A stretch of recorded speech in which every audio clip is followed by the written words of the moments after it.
EA Sports. It's in the game.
Good evening, everybody. Glad you've made the decision to be with us. Alongside Teddy Atlas, I'm Joe Tessitore, and we're glad to be bringing you action and welcoming you to the Thomas & Mack Center just off the Vegas Strip for our main event of the evening. 10 rounds of heavyweight action, and the anticipation for this bout has grown as the week has gone on. A lot of talk behind these two. Now it's time to walk the walk. His belief that he can overcome anything is showing through. He's bubbling over with confidence.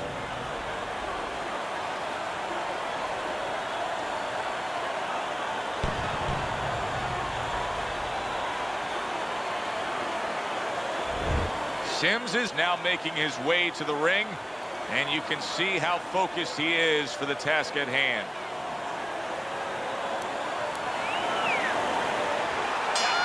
Well, they've been waiting for this moment, and now they get it. Round one underway.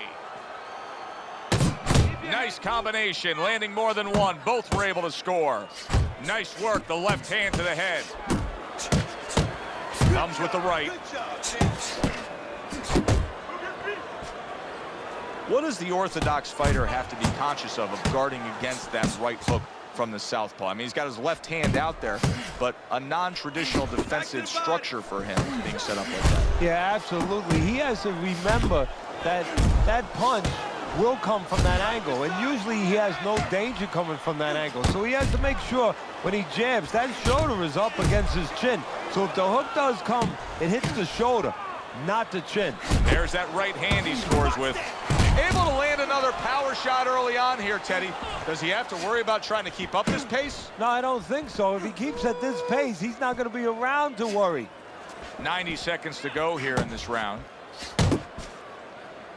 Scored well up top. And the old 1-2 by Sims.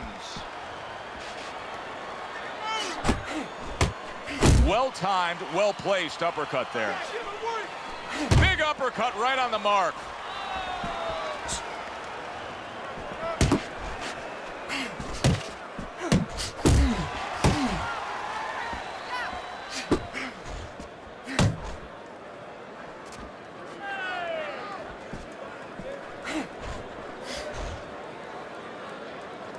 Good smooth work by Sims. That's classic counterpunching. Yeah, what he did was he pulled that right shoulder back. You know, he just pulled it back, gave him the left shoulder, and then gave him the right hand.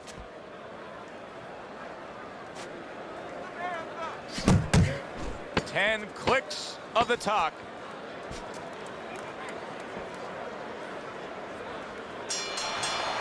Round is over. Joe and Teddy with you ringside. I just can't get over the lack of defense here. It's as if he wasn't taught any in the gym. Well, see, that's the key, and I can tell you he wasn't, because those are things that you have to be taught before you get to the event. Either you know it or you don't know it. He doesn't know it. He's not learning it now. And now we got a fight. He fires back a right hand of his own. Good block. To the head he goes with a left hand.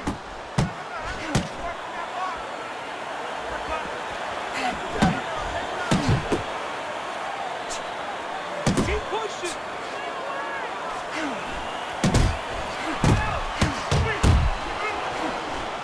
Good job. It was sudden, it was fast, it was direct by Sims.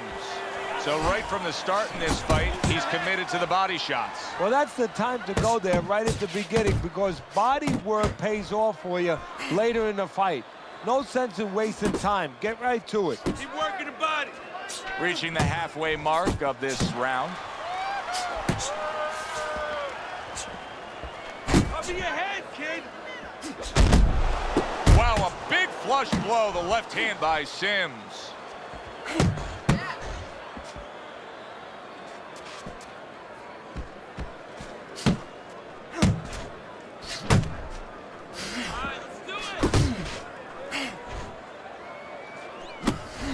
Blocks a shot and pulls the trigger.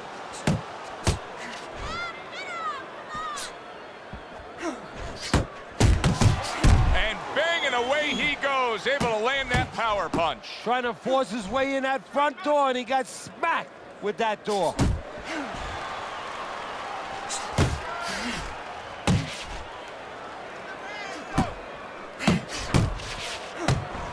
pulled the trigger on that overhand left.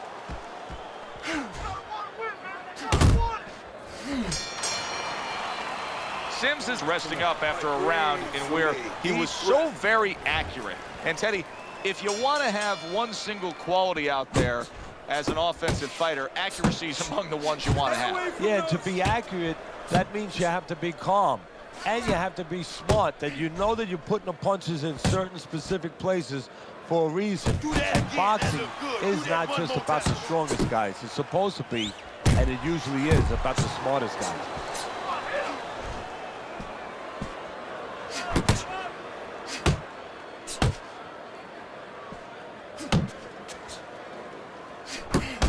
Teddy, early on here, you cannot stress enough how much good comes from going to the body. And you can't stress how many times you heard your parents tell you as a kid, put that change into the piggy bank because it's going to add up. Well, body punches add up. Back to the body. Fine work with the left hand. He landed well by Sims. Coming to the halfway point of this third round. See, he's got his guard up really well that time, and it protects his head.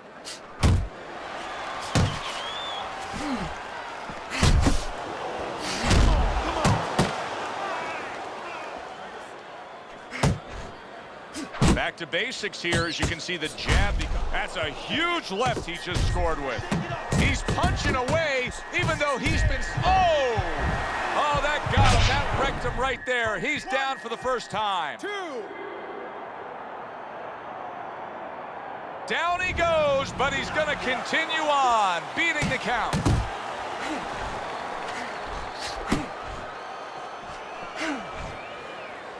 Hey, you got to get some of that too now. Come on, let's go. Able to cover up along the belt line, blocks that one. Last 10 seconds of round number 3. Okay,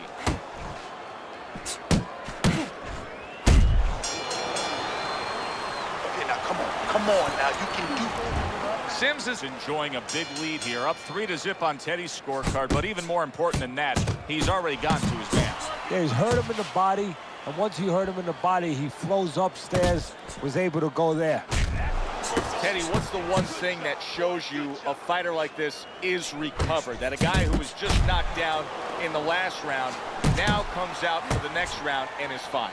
Well, the first thing I look at is, does he behave the way that he normally behaves? You know, is he a guy that all of a sudden starts running at his opponent, and that's not his kind of style? That tells me he's still hurt. That tells me he's still a little drunk. That's it. That's it. Zones in on that overhand right. And now he scores with that left to the body. Halfway through round number 4. That's okay. That's all right. Now pay him back. Committing now to the left hand. Good straight shot.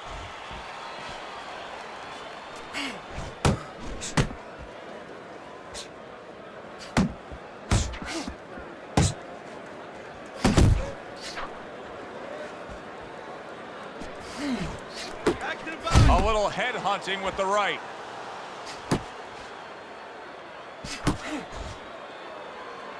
Get out there. And now a little combination punching, landing both shots. That's okay. That's okay. Let it go. Let it go.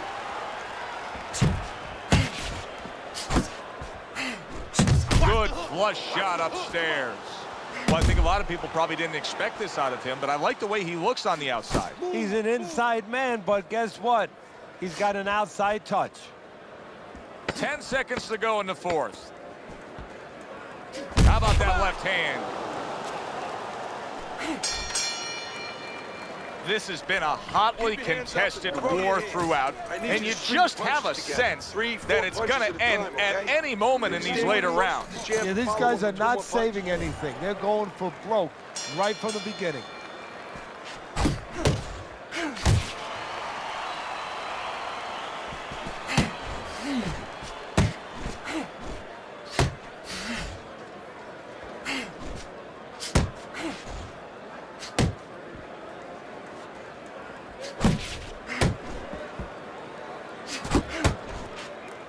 Committing to the work downstairs with the left.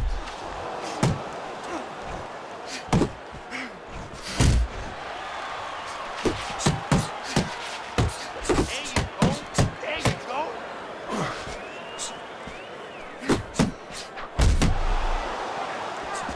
And now he's acting like a fighter.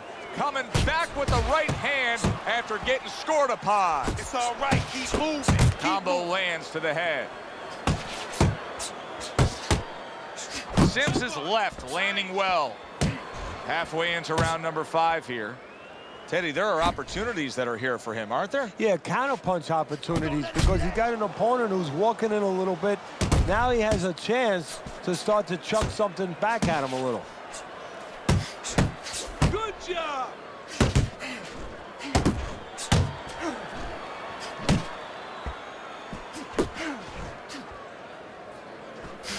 Left to the body. Good exchange. He fires back.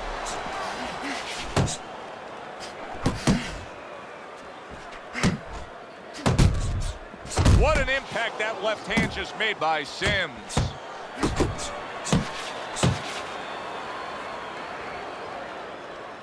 Boy, he's really getting off with his punches and multi-numbers here. Hook, come on.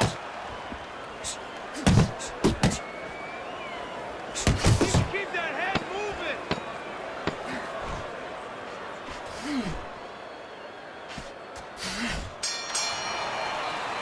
And round 5 comes to an end. You know, Teddy, I'm looking at that cut as he's in the corner now, and it doesn't look good at all. Do you think he thinks he has to go out there and try to end this fight? Not only does he think it, I think he's right. I think that he probably has very little time left before the referee or the doctor's going to stop this. And he needs to be thinking that way if he's not.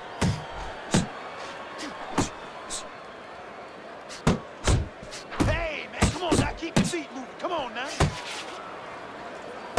He gives as well as he takes. You saw it on that exchange. He's completely turned his offense off. You can see that he's just in an extreme defensive posture.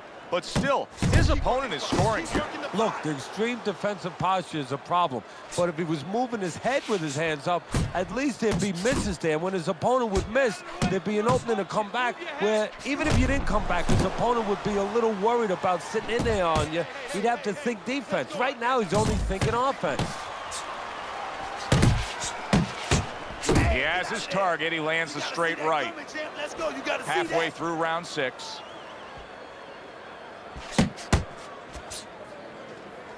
Back to the body. Back to the body. That was nice. He just drew the punch from his opponent, and then a good counter by Sims. Yeah, like running through the rain without getting wet. Beautiful.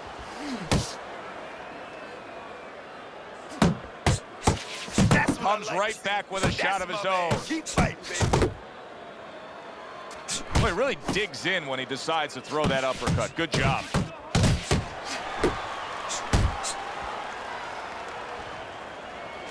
Watch that.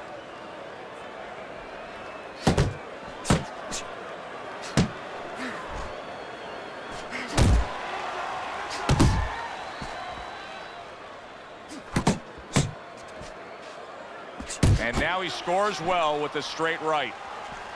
Last 10 seconds.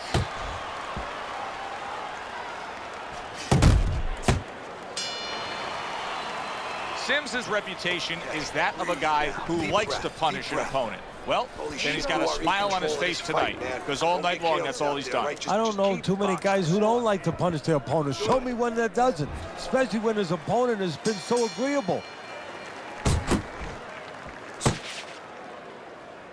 Body shot, left hand. Sims is really doing a nice job with that hook on the inside there, Teddy. I noticed his opponent squared up a bit. Makes for a bigger flush target. Well, yeah, there's a lot of surface there when you square, and he's finding that surface.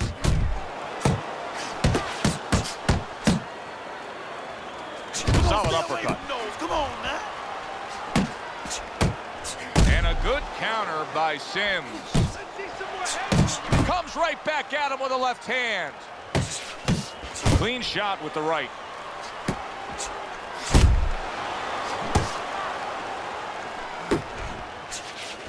Oh, and he's got something for him himself, and it's a left hand. Good scoring shot. It was a straight right.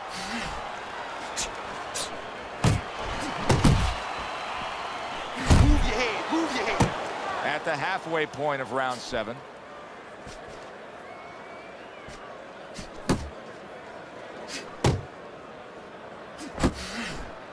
A knifing left hand by Sims.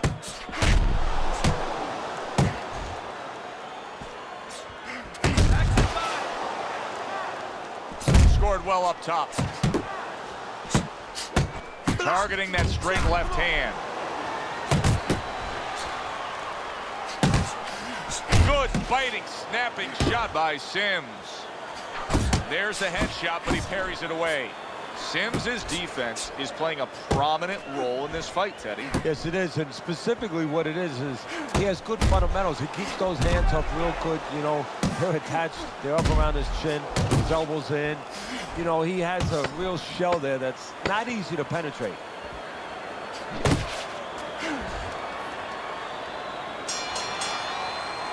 And round 7 comes to an end. You gotta stick to the program, kid. Now stick with the game plan. Now how we gonna get to the inside? The double jab. Well, this has been a clinic, an absolute clinic. Sims is doing anything he wants in this fight. Your scorecard read. Did you see that? Can he get up from this? He's done it before, but can he get up from a second time down?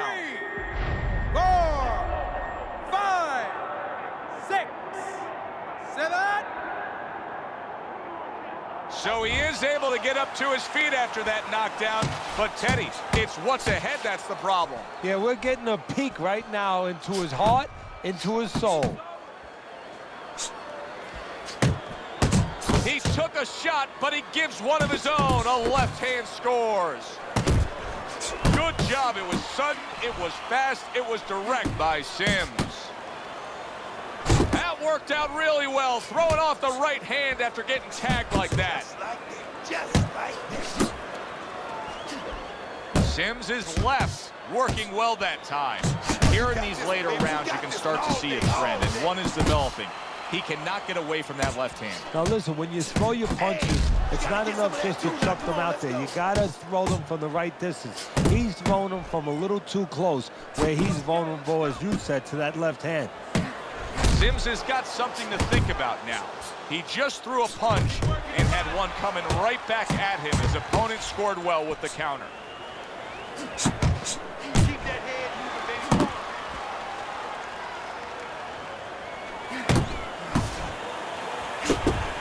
What a thudding shot he just landed. Well, he left the left hand out there a little lazy, and he crashed it over. Big shot he just scored with. Can he beat the count? I don't think so here, Teddy. Now I know where they got that saying, falling like a sack of potatoes. 5, 6, 7, 8, 9, 10. And it's over. This fight is over. Sims has gunned down yet another opponent. A knockout victory.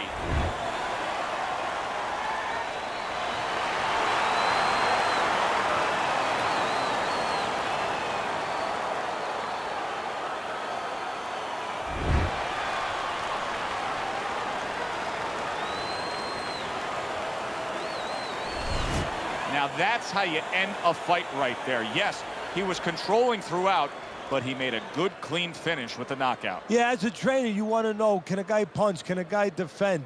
You know, can a guy control distance? But you want to know, can a guy finish? He got the answer. Yes, he can finish. For Teddy Atlas, I'm Joe Tessitore. That does it ringside. We'll see you soon.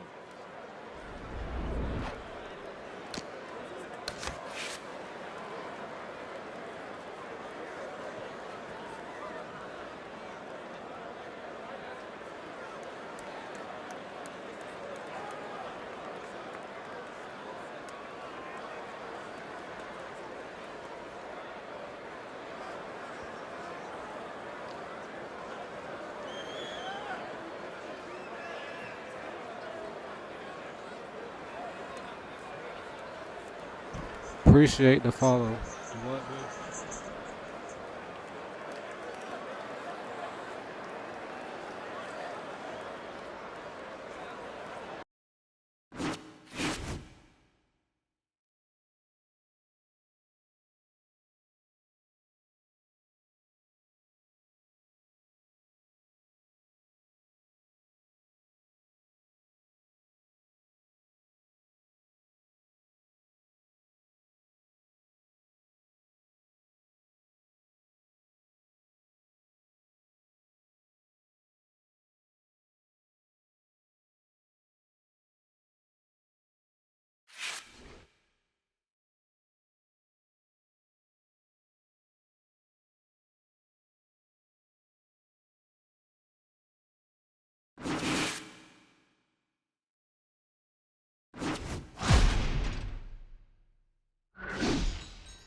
evening. I'm Joe Tessitore alongside Teddy Atlas, and we welcome you to the New York City Arena here in Midtown Manhattan for a much-anticipated main event.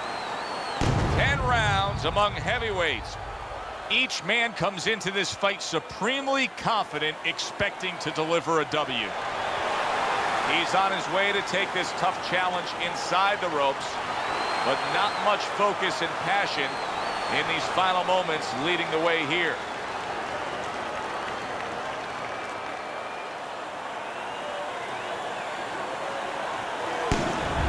He's assured that tonight is his night. That is as confident of a ring walk as you will ever see.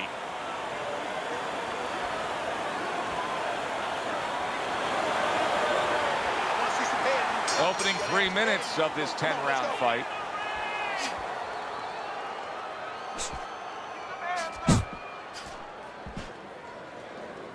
He's showing what a skilled fighter he is with the counterpunching. Well, the old timers used to say when you're calm in there, when you're in control in there, you can make him do what you want. He made him tie his shoelaces right there. Gets rid of that. It was intended for his head. Heading into this fight, we talked about what each man can do offensively. What each man wants to do is have varied punches throughout. Exactly, and what he doesn't want to do. He doesn't want to be predictable. A stinging uppercut by Raging Bull. Nice work, great technique. The combo lands.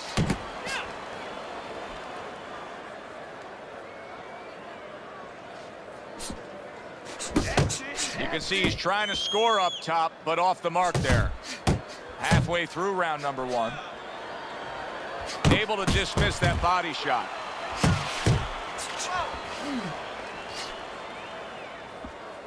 You're still not moving enough. Boom, boom.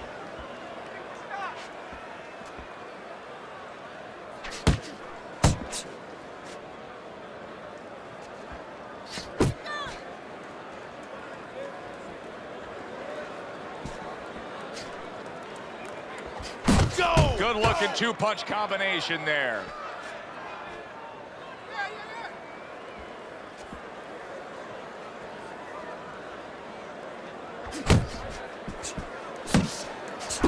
Parries that punch away. Committing to the combo now. Both land. Last 10 seconds of this first round. Frustrating his opponent with great defense. And that round comes to an end. And you know, I've turned to you many times throughout our careers broadcasting together and said, why is this guy not throwing punches? I just don't get it, Teddy. Well, there's 2 reasons usually. One is he's not in shape. In this case, I think he's in shape. He doesn't want to throw. I know that boggles your mind, too.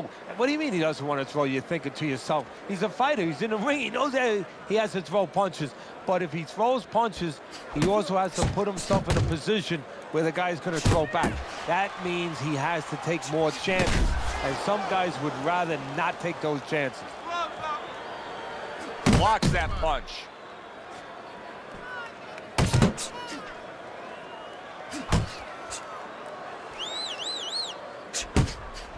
He fires off the combination there and it lands. Quick snapping hook and it does damage.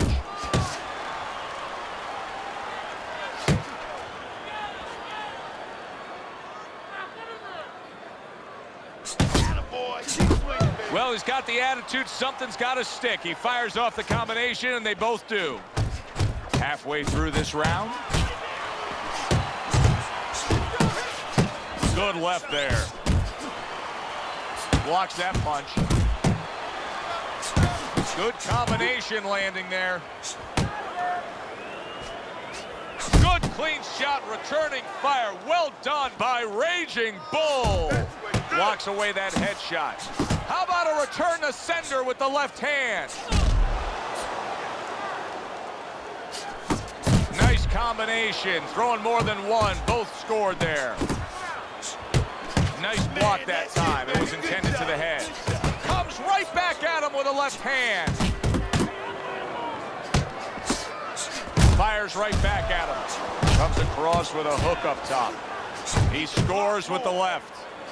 Doubles up the jab to the head. Now There's the jab. Here's a moment here as you see the step back counter punch where you realize this is the sweet science, not just some raw savagery swinging out there. Look at the little subtleties here, Joe. What he does is he forces him into a position to stop the punch. And then when he stops, steps back, makes a miss, and comes right back.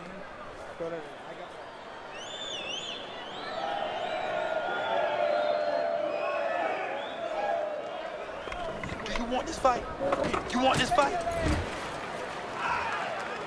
And round number 3 is underway.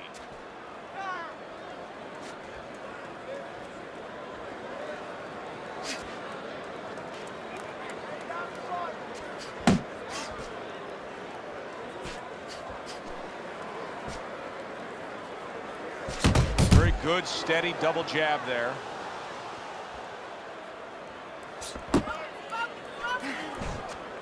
Couldn't hit the elusive target with that straight right. Able to get rid of that one. Watch the hook. Watch the hook. Come on.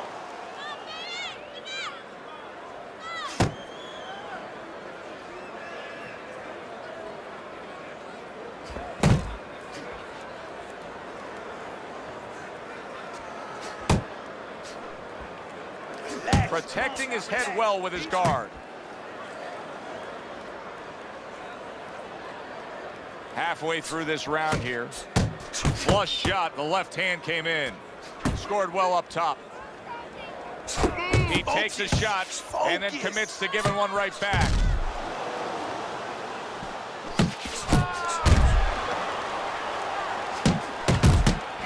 You can see the cut that started above his eye there.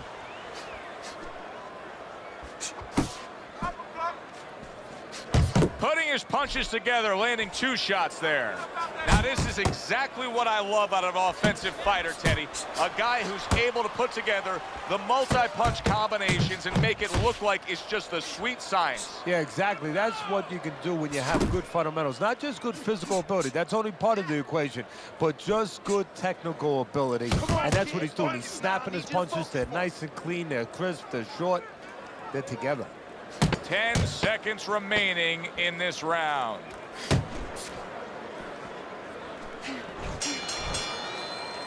And round 3 comes to an end. Go out and fight this guy. You understand what I'm saying? Take it to this guy. But you have to go and get this man. Okay, listen, I want to see that straight right. Throw the jab.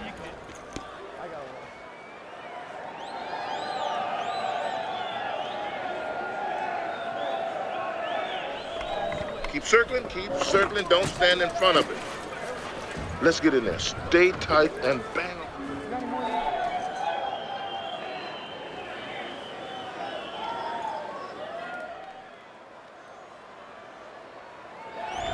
Ahead on Teddy's scorecard as we start round number 4, but I still think that either fighter could take complete control of this fight. He's up around right now.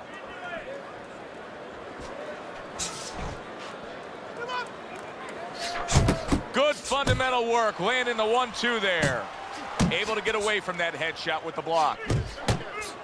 Well, his opponent is opening up and coming forward, so I would think there's some opportunities that exist. Yeah, I think some counter-punching opportunities. Opportunities not on the front end, but on the back end. Well placed, straight right hand.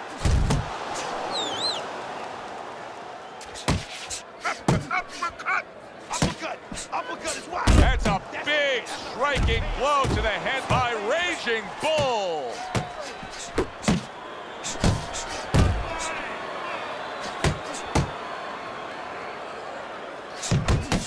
Seconds to go in round number 4. That shot unable to land. How about that? 1, 2, 3. Boom, boom, boom. All landing. That's great stuff. He fires one right back after taking one. Gotta love the work by Raging Bull. More than one, and it's just what he wants. He scores with the jab there.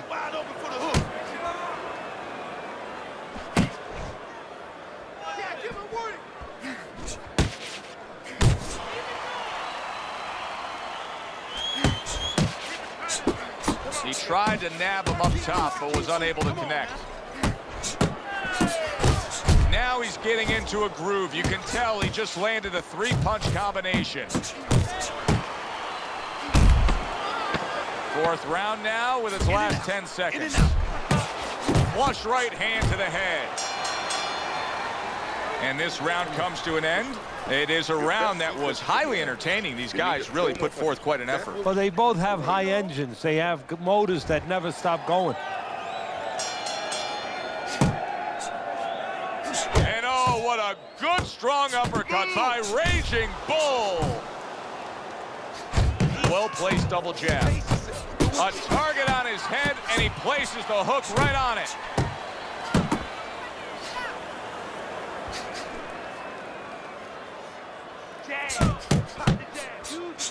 That was off the mark.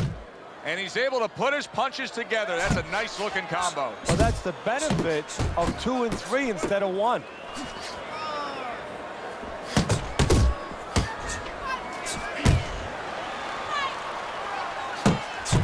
Good, strong combo.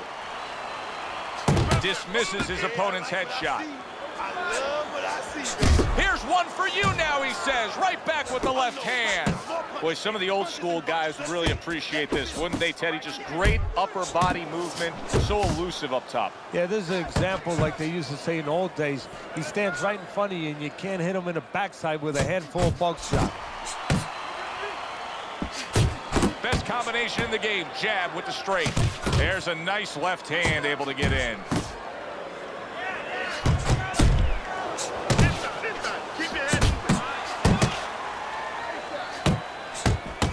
Tried to land that upstairs and was off the mark. Nice combination, landing more than one. Both were able to score. Oh, he took some damage, but he gave some back with the right hand. Doing well on the outside. Good return fire that time.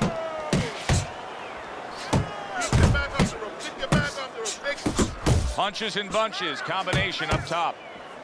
Final 10 seconds of this 5th round. Scores up top with a left. End of the round, a round I do believe that he was able to take. But his opponent is there stride for stride. This is going to be a close fight. Teddy, where do you have him on the scorecards? Is he up? Yeah, I have him slightly ahead. But as you said, very close fight. And the kind of fight where you let up for a moment, you're going to lose it. Good combination.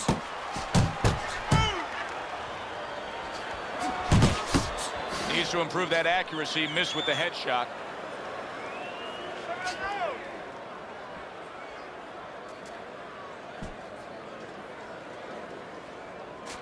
That's what we worked on at the gym. Good job, boy. Good job. He returns the favor with a right hand of his own. Took a shot. Now he gives a left. He does a nice job with the uppercut, and I think fans, especially fans that like the big shots, lots of offense, they love that power punch. Yeah, because, you know, it's something that comes out of nowhere. It has real impact. It has vision value to it. I mean, it gets your attention. All of a sudden, it explodes up the middle, and bang, the head comes up, and it gives an opportunity for a little sweat to fly and for other punches to find that chin before it comes back down. He scores with the jab. Able to time that left hand and score with it. Takes one, but gives one. Good work by Raging Bull. Oh, and he returns fire with a left hand.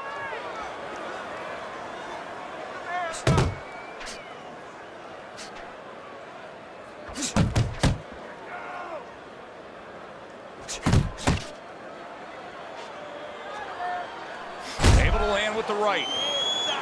Come on now.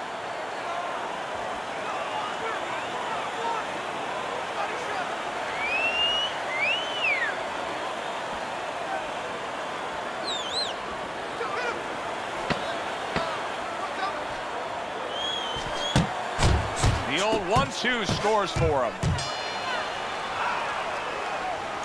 Listen, you need to move your head from side to side, okay? I want to see that head move more. Nice work. He's hurt. I need you to jump.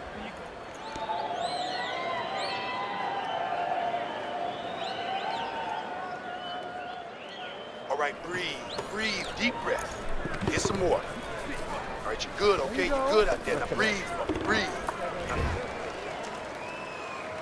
Back to fight action as a new round is underway. Of course, in that last round, it was fairly one-sided. He was hit pretty hard, and now he has to overcome that here. Yeah, you don't have to be Nostradamus to know that. I mean, everybody saw, you know, he got staggered, his knees buckled, did a little dance there. But what you have to really know now is know why you got hit and correct that immediately. Solid straight right hand. Blocks the headshot.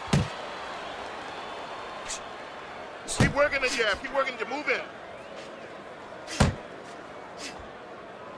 There's a right hand. Get away from those punches. Move your head, move your head. And now he's targeting upstairs. Focus. He got hit right there, but he also gave one. Solid effort by Raging Bull. I'm wondering what the opposing corner is going to do here. They got to their man earlier. They were able to rock him, and really nothing's changed. He's showing them the same exact look, the same exact style that he came here with. Well, first of all, the opponent should keep doing what he's doing. You know, you're landing, you found something that's working, stay with it until he changes. That right hand serving him well. Mistargeted. Little head knocking with that right hand. Good work on the outside from him. And that was set up by his inside fighting earlier. A place where, quite honestly, I expected him to be all night long. But now he's getting the privilege. He's getting the luxury of being able to stay outside a little bit.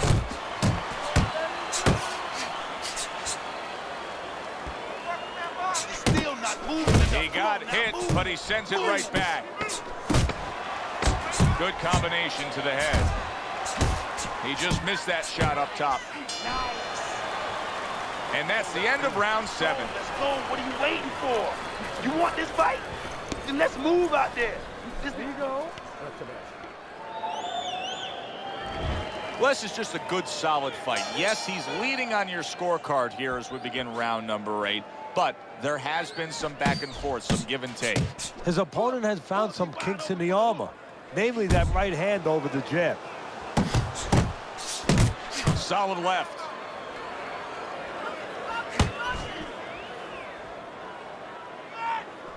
Able to dismiss his opponent's shot and then comes back with an uppercut. Trying to go downstairs, but off target. And now a little combination punching, landing both shots.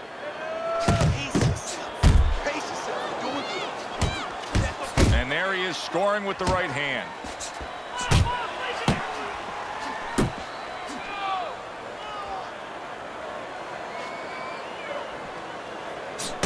Good shot there with that left.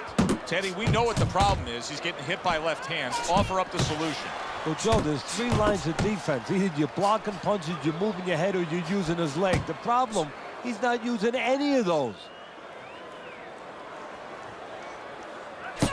Nice work, great technique. The combo lands. And he returns on that exchange.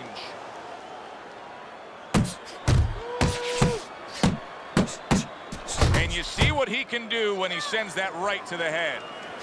Keeping him honest with the double jab up top. What a great job. He gave one right back in return. Nice work by Raging Bull. And now he's targeting upstairs. Well-placed left hand there. He scored well after being hit himself.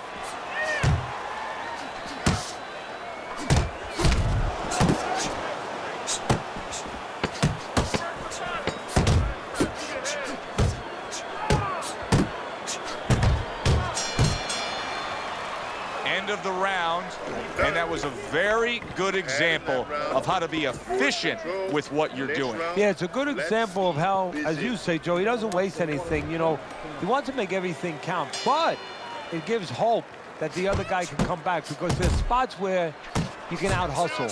while he's being so conservative, you could just outwork him a little. Well-placed, well-timed combo up top. Staying away from those headshots with his defense up top.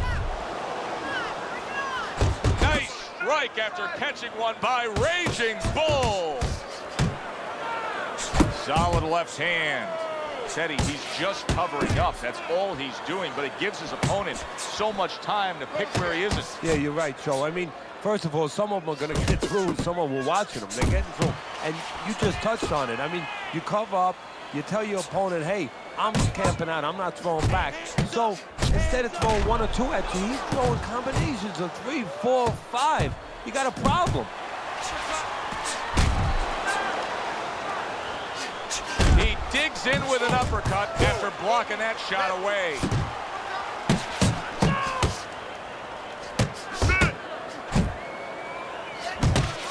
There he is, working the body. Return to sender. He gives him back one of his own.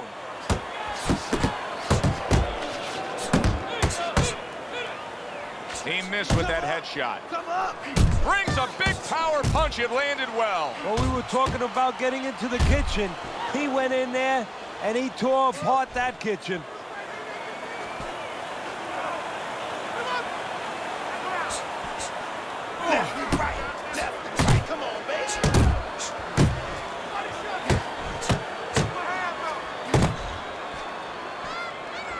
Nice exchange. Both right hands landed.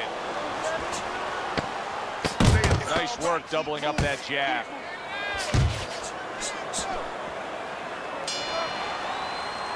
Clean and crisp. That is the way to describe the punching we've seen out of him tonight. Not much left in this fight. Teddy, not much doubt as to who's controlling him. No, a triangle is better than a square. Why? More sides. And he has shown me a lot of sides. Given angles, counter punching, working inside, working outside. That's why he's the man. This is it. Final round. This is what champions are made. Got any more of these? Nice run. That was good. Keep that up. We have this one. More blood? Yeah.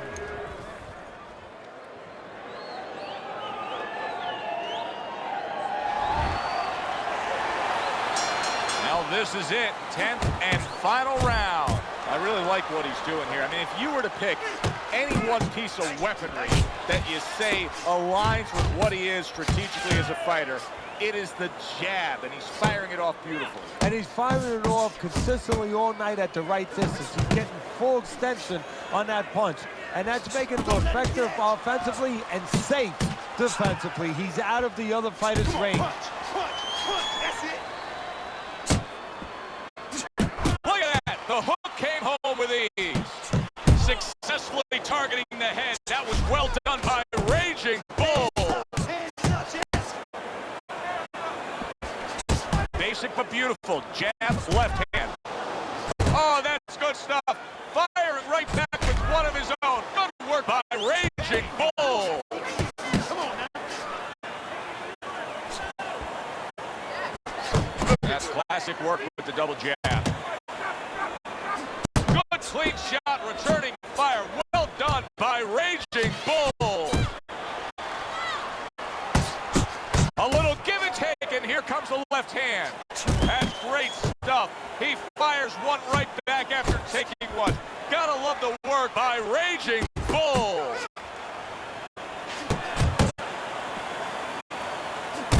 Good looking two-punch combination there.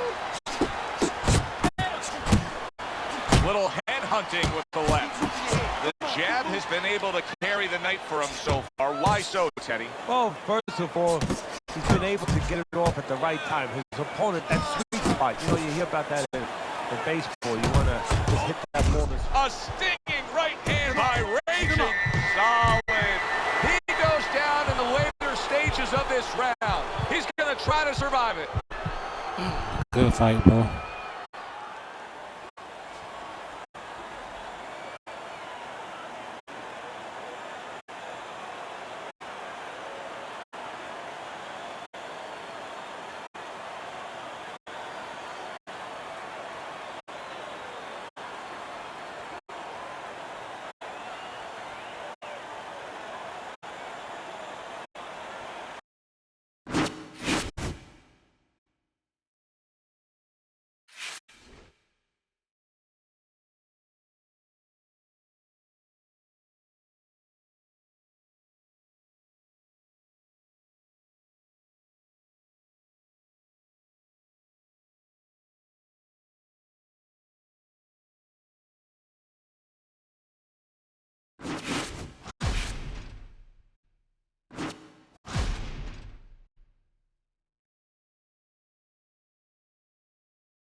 Hi, everybody. I'm Joe Tessitore alongside Teddy Atlas. Good evening and welcome to the Royal London Theatre here in London, England for a much-anticipated main event.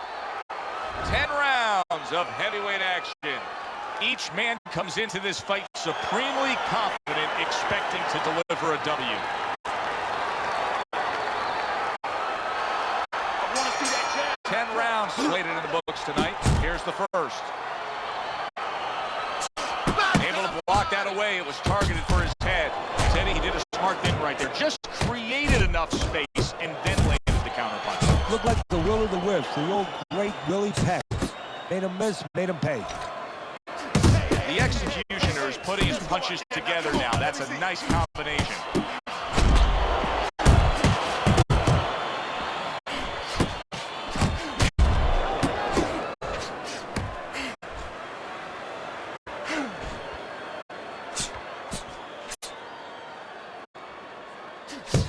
Good looking counterpunch.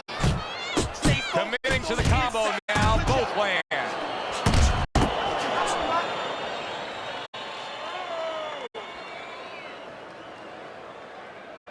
Back to the body. The executioner is scoring with that right hand. You see him with the left to the head there? He took a shot, but he came back with a right hand of his own.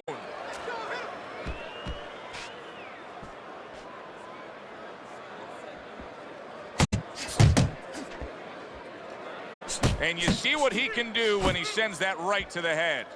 He's got that quick trigger, that little double jab there. Boom, boom.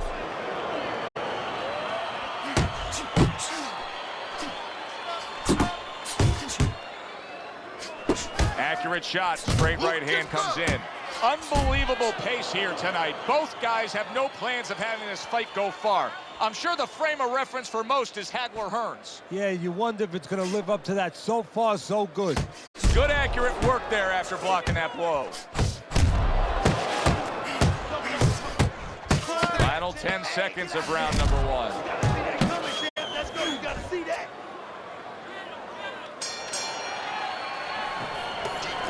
Deep. Get some water. Now look, you can score punches with this jab easy, okay? Easy. I need you to string together more punches. You throw the uppercut, but I need you to...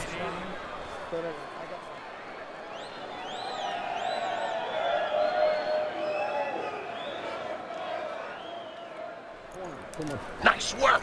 He can't handle your speed. It's too much for him. You keep it up. There you go. Here we go. Round two is underway. Commits to the straight right. The execute. Oh, and a big right hand lands. Put him away. Look at that. Smart veteran move. Hurt, so you hug. Exactly what the doctor ordered. And that's what fighters do. Pulls the trigger right away after taking one.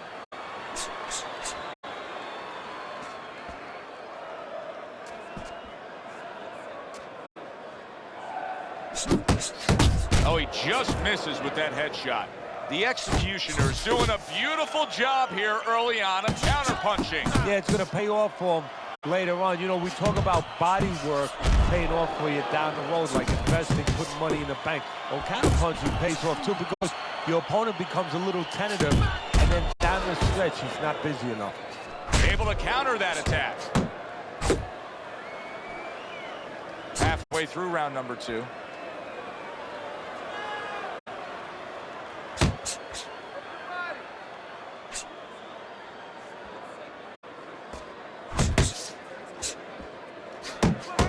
He missed that uppercut. Well-placed right hands from both men.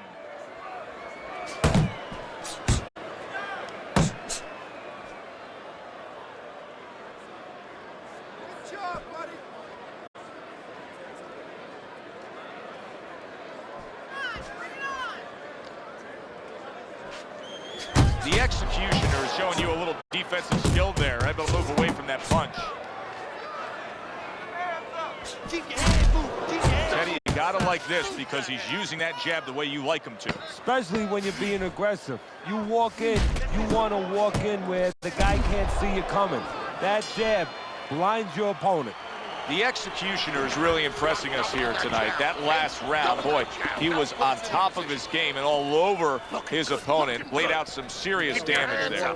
Yeah, I noticed that he's starting to land that uppercut a little bit. The only thing that I wouldn't be satisfied with what he did the last round. I would just look forward for confidence to do more as sort of a good roadmap to maybe even get a knockout victory here. Put something on top of those uppercuts. You know the uppercut's landing. Now put something up top. I'm speeding you. I need you to throw more than one punch out there, okay?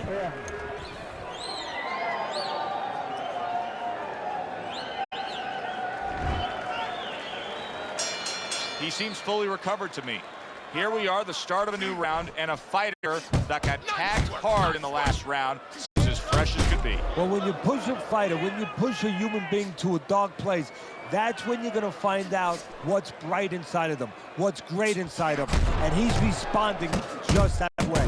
He fires off the combination there, and it lands. Uppercut. Pulls the trigger right away with the left hand after getting tagged himself. Good defense upstairs to stay away from that offensive assault.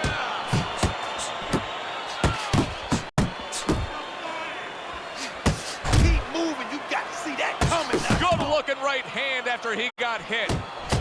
And now he's targeting upstairs.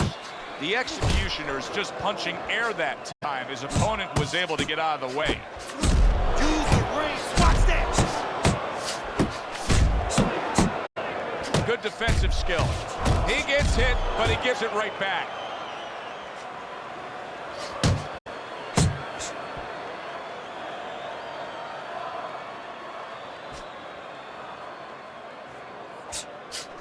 Southpaw right jab, then the left hand.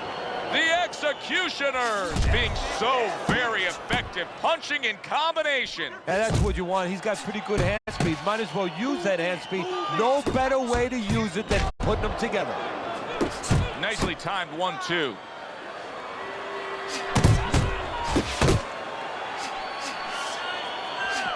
Comes right back with some offense of his own. And you see what he can do when he sends that right to the head. Keep moving. Keep moving. Come on, man. Get close. Come on, stay away from those. Come on, man. The Executioner is almost looking foolish that time he missed so badly. Comes right back at him with a left hand. You gave that round, man. You got to win these early rounds for me. You're not shooting your jab. Move your head.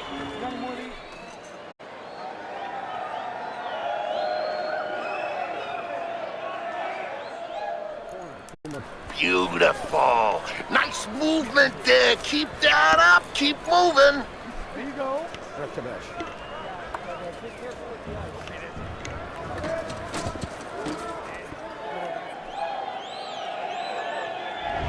Round number 4 underway. The Executioner's just dominating in the punch stat categories. When you look at total punches thrown, he's got a big edge early on. Yeah, not a lot of damage going on, but as you just said, one guy working, the other guy's not. Snaps that jab out. The Executioner is showing you that sublime skill right now with that 2-punch combo. Well, I don't know if he's hip to the idea of becoming a counter-puncher, but I get the sense you'd agree with it. Yeah, definitely. I mean, he's got the perfect platform, the perfect form for it. The guy's walking in right now, not moving his head much. He can time him, he can counter him. Good left hand able to land. Well, he's got the attitude, something's got to stick. He fires off the combination, and they both do. The Executioners now feeling the after effects of being rocked by a huge hook to the head. There's the uppercut, one of my favorite punches, and it works that time for him.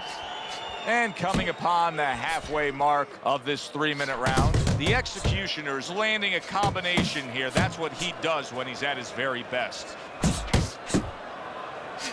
Boy, just staying on the outside, away from danger and scoring well. The Executioner's right hand did a nice job that time. That worked well for him. Well, he's throwing it, but just missed. Isn't landing it. A little something for his opponent after getting tagged.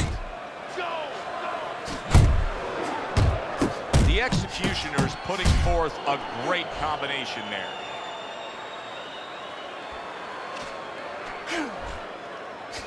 Able to place the right hand in there. And now he's targeting upstairs. You're not focusing.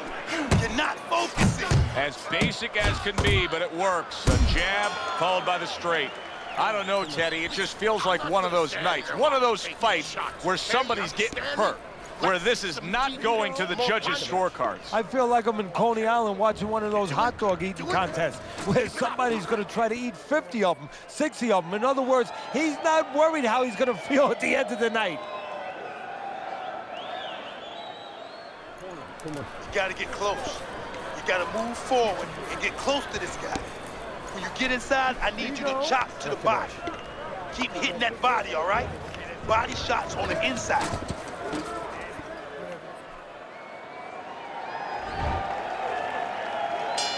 Another round, will it go in another one-way direction? It's been a one-sided fight so far tonight. The executioner is proving to be elusive. How is he able to do this? How is he able to take these shots? You know, one time Muhammad Ali talked about taking a chin. He had one of the great chins of all time. And what he basically talked about was that when you start to get hit those shots, you start to go down a hallway, and then you go into a gray room. You go from a light room to a gray room, and at the end of the hallway, you see a dark room. You don't want to go to that dark room, and you have a choice. You put your feet down, you start backing up. I'm not going to that dark room. Oh, did you see that? Great right hand by the big shot. A sharp knifing punch. That back power hand just scored the knockdown. 2, 3. So he goes down, but able to get up to his feet. Teddy, what should he be thinking about now? Well, right now, just surviving, but if he survives, then he better figure out why he was put on the floor. Sends up that right hand with the jab. Good shot to the head with that right hand.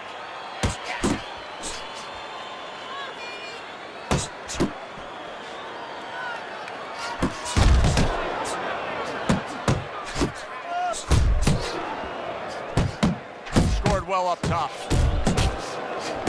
See, not just one jab, he throws that second one right behind it. Good exchange, he fires back. And you see what he can do when he sends that right to the head.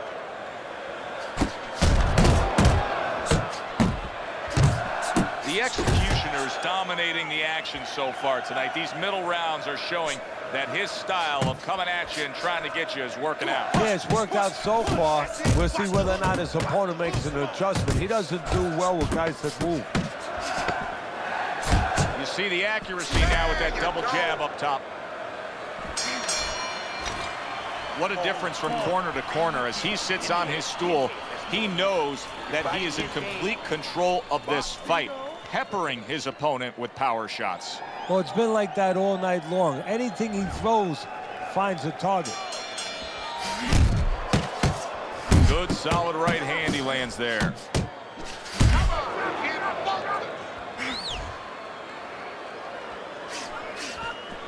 Keep moving. Keep moving.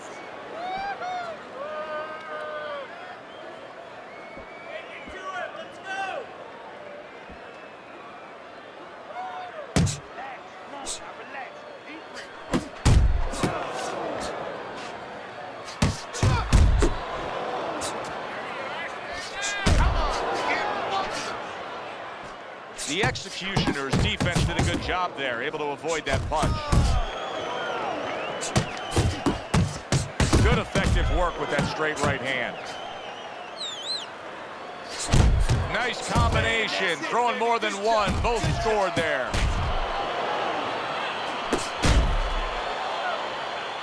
Oh, and he's got something for him himself, and it's a left hand.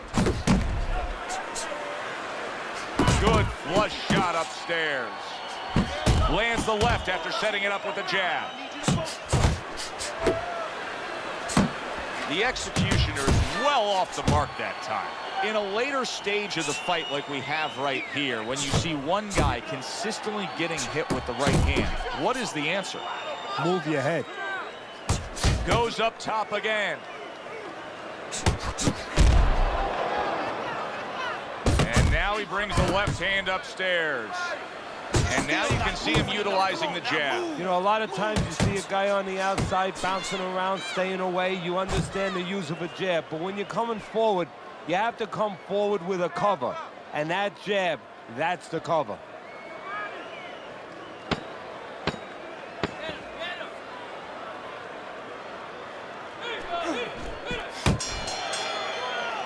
And this round comes to an end. The Executioner's in control of this fight, Teddy. Sometimes you can just look at it and see it as clear as day. He's ahead on the scorecards. Yeah, I have my head on my scorecard too.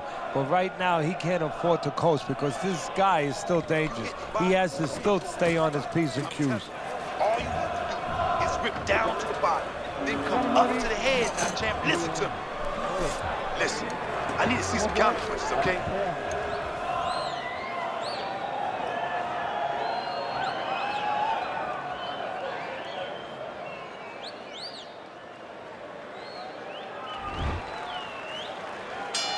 Teddy, what do you think here as we start this round? I mean, you watch what he did in that last round, and you got to think that he can get himself back into this fight. Well, that's how he's got to be thinking it.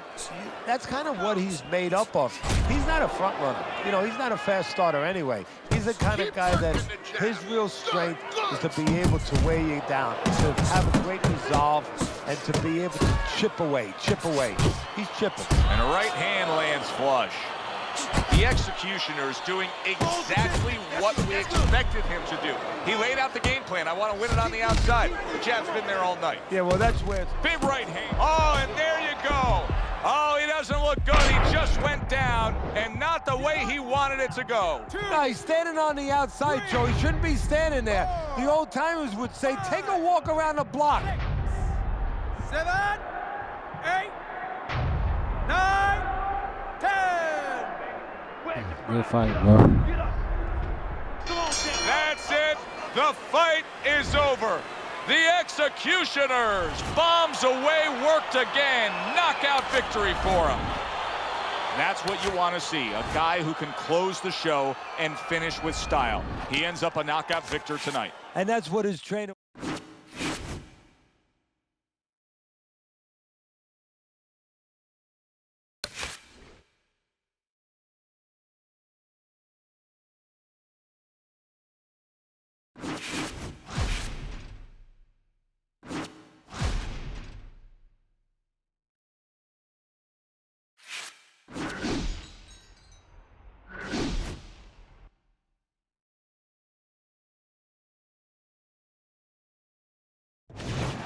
Hi, everybody. So glad you're with us. Joe Tessitore alongside Teddy Atlas, and we welcome you to the MGM Grand here on the Vegas Strip in beautiful Las Vegas, Nevada for our main event. 10 rounds of heavyweights. A lot of talk heading into tonight's matchup. Everybody expecting this to be a great night of action. He's coming down to the ring right now, and he does so with a certain gamesmanship, putting forth that attitude to his opponent, telling him, I'm the man, and I know it.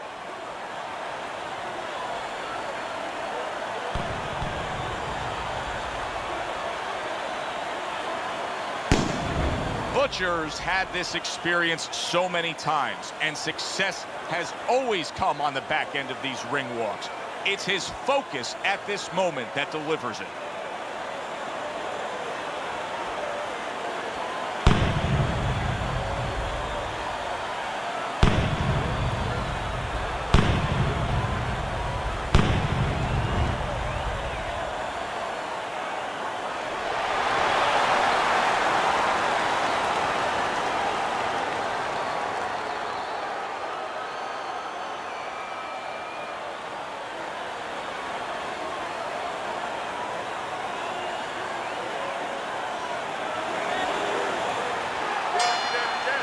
Talk, all the hype, now the fight.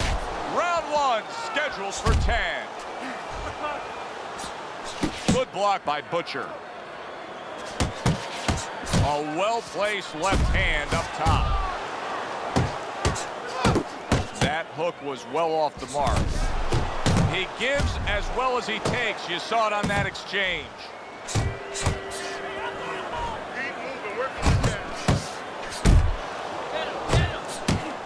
Some fine fundamentals. Good counter punch. Nice mousetrap there. He let him in beautifully. He didn't use cheese. He used distance. There's a good right hand. A headshot blocked.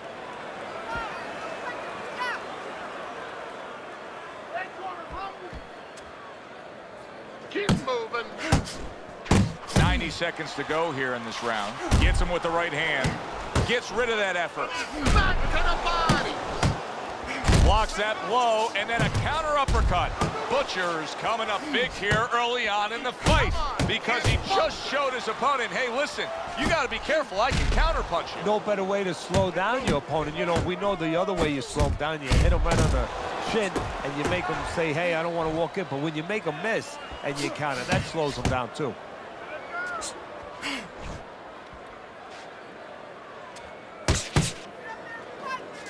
Goes up top with a right hand. Butcher's got a way of just getting away from that punch. That right hand serving him well.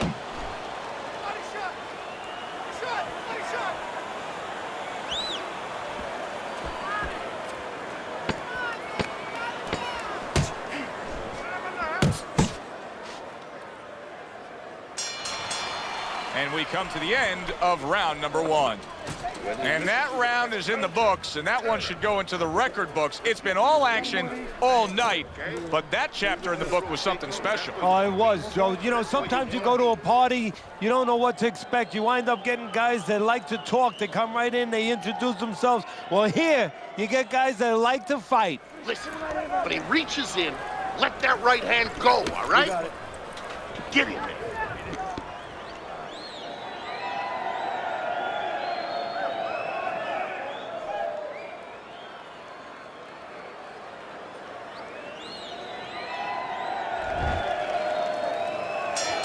Here we go. Round 2 is underway.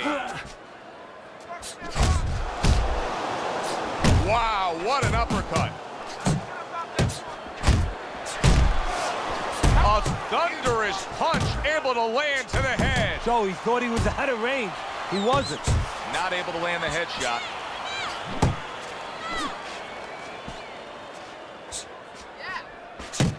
Come on, kid. Focus. Good, solid right hand by Butcher.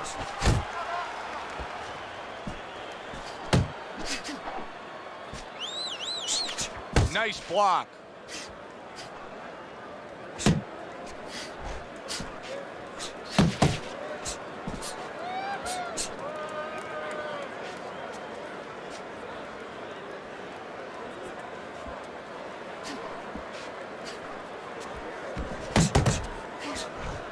Reaching the halfway mark of this round.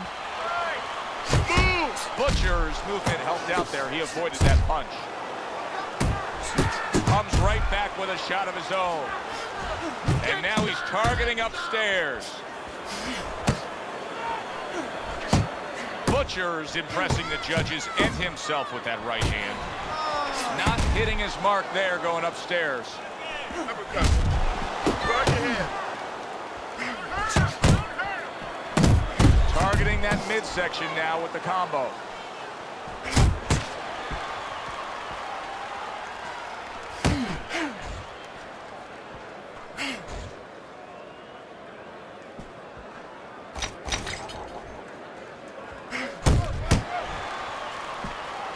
Oh, what an uppercut. Scores with the uppercut.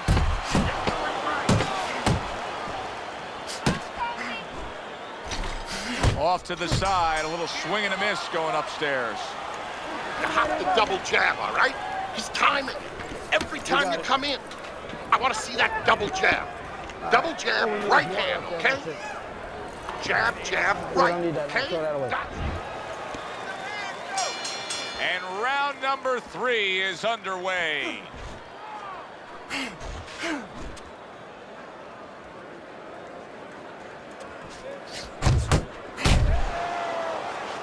Fires right back at him. Butcher's showing that he's got some defense of his own. He got away from that punch. He brings an uppercut that really does damage there.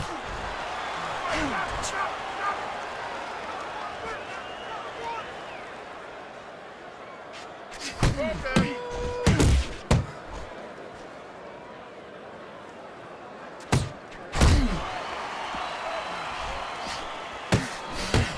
Early on in this fight, one of the things I'm going to look for is who's the more well-rounded fighter offensively. Who can do it all with all their punches? Well, you look for that in any sport, in any profession. You know, you look at a quarterback, you know, in football, the great ones, they can throw deep, but they can throw the short patterns. They can throw the out, the in patterns.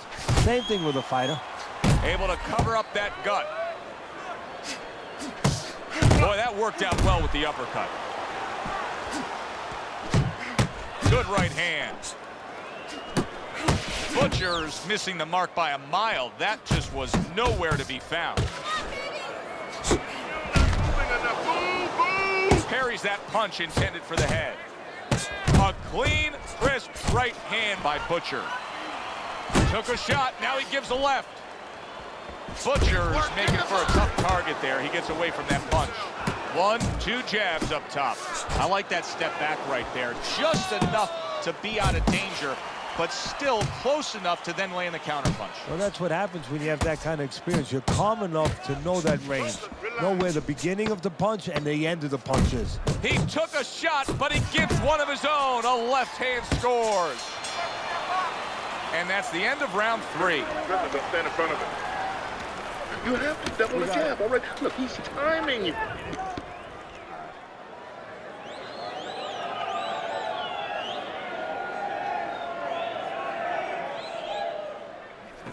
That was good.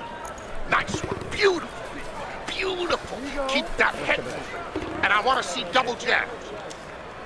Okay, listen. Butcher's pitching a shutout right now on Teddy's scorecard. First 3 rounds all going on his side of the ledger. Teddy, it is such a gift that he has right here. We're seeing such a technically sound defensive fighter. Yeah, we are. You know, the old-time trainers would say, Teddy, he's doing the hard part. And that is the hard part, making the guy miss. Now he has to start doing the fun part, hitting him. Oh, what a power punch he was able to land there. So that's what you call setting up a trap. Not a mouse trap, but a punch trap. Step back a little bit, invited him in, bang.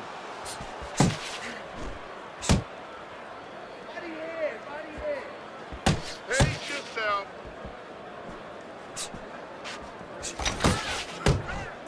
Butcher is able to avoid that punch.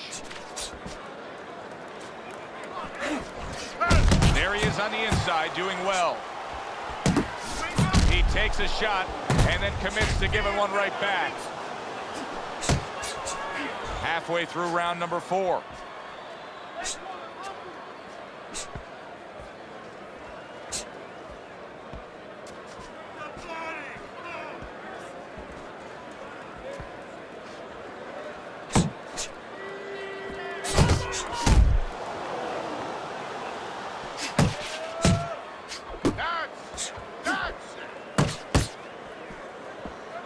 Scored well upstairs with the right hand.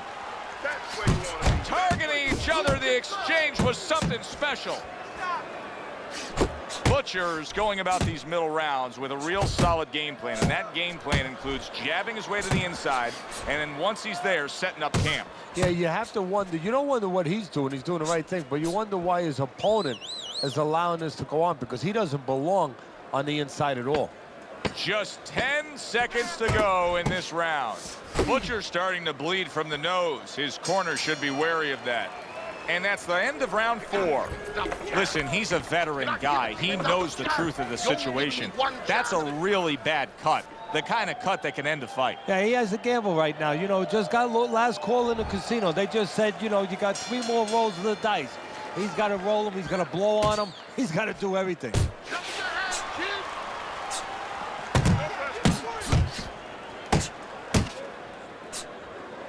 How about a return to sender with the left hand? Butcher's swinging and missing like he's at bat right there. That punch was nowhere near his opponent. Lands flush with the combination upstairs.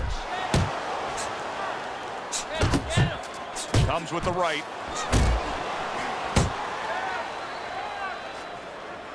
That was a miss by Butcher.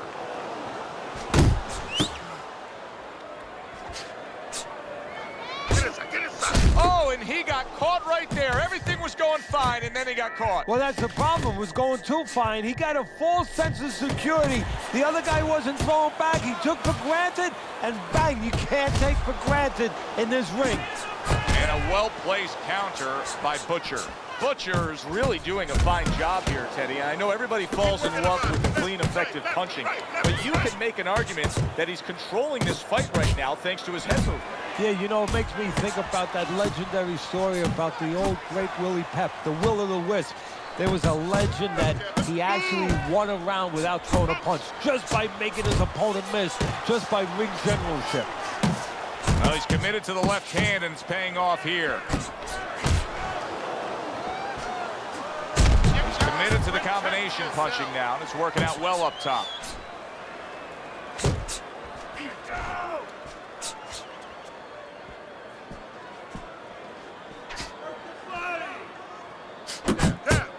Solid left hand to the head.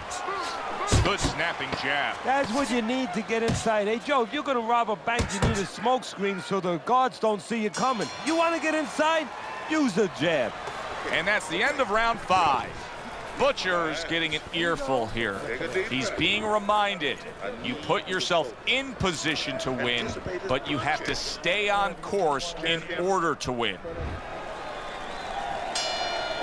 Start of this round, start to the second half of this fight. First half of this fight, he completely dominated the action, Teddy. Yeah, but you know what? It's kind of like they said in that movie, The Gambler. You know, they don't pay off at halftime. remember the guy wanted to collect his bets? Well, same thing. He's got another half of the fight. Can he be consistent? Can he keep his concentration? Can he keep doing what he's been doing? Butcher's legs look shaky. He was hurt. I don't know what was said to him in the corner, but now he's the busier man. Yeah, he's aware that he has to be. Takes a step back, then the counterpunch by Butcher. Very similar to what you see Floyd Mayweather do. You know, make him miss, pull that shoulder back, and then come right back with the counter. And you see what he can do when he sends that right to the head.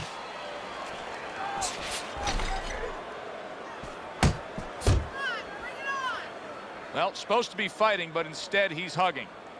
Reaching the halfway point of round number 6.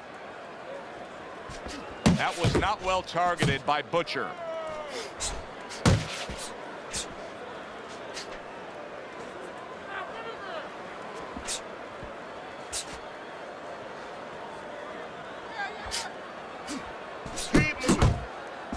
Comes right back at him with a left hand. So swiftly able to turn defense into offense. Nice counterpunch. And what you're noticing here is his opponent is starting to be a little wary of letting his jab go, because every time he jabs, he gets caught.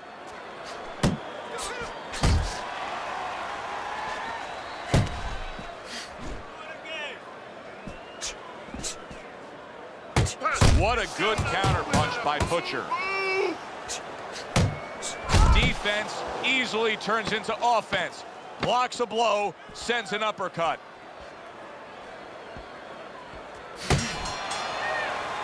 This has been a very entertaining fight. A little time to reflect here at the end of this round. My thoughts being this: I would really be surprised if we go to a decision here. It just has that kind of feel to it. Yeah, it has a feel to me like going to one of those places where you can eat all the pasta you can for one price, you know? And some guys get carried away. They eat about 5 bowls.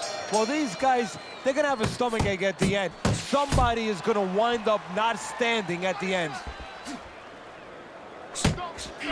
Teddy, what would you recommend based on what we're seeing here tonight? Well, 2 aspirin and then go, oh no, actually I would say a little counterpunching would be just what the doctor ordered. That's a better prescription for us. Butcher's in bad shape. Fine looking combination from him now. Well, that's the benefit of combination punching right there, Joe. The first couple missed, but the third, the fourth, they landed.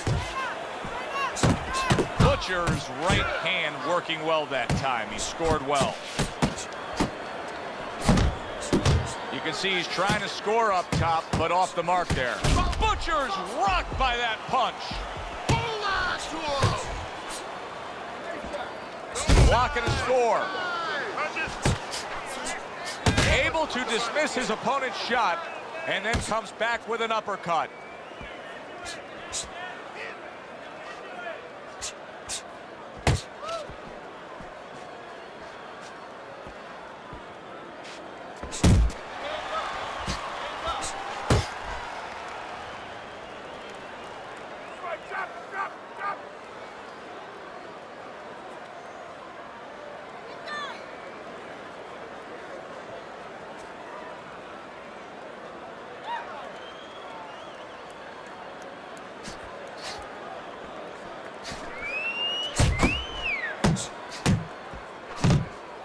Good return fire that time.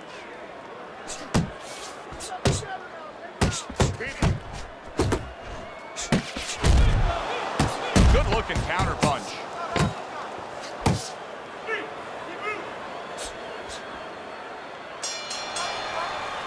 And that does it for this round. All right.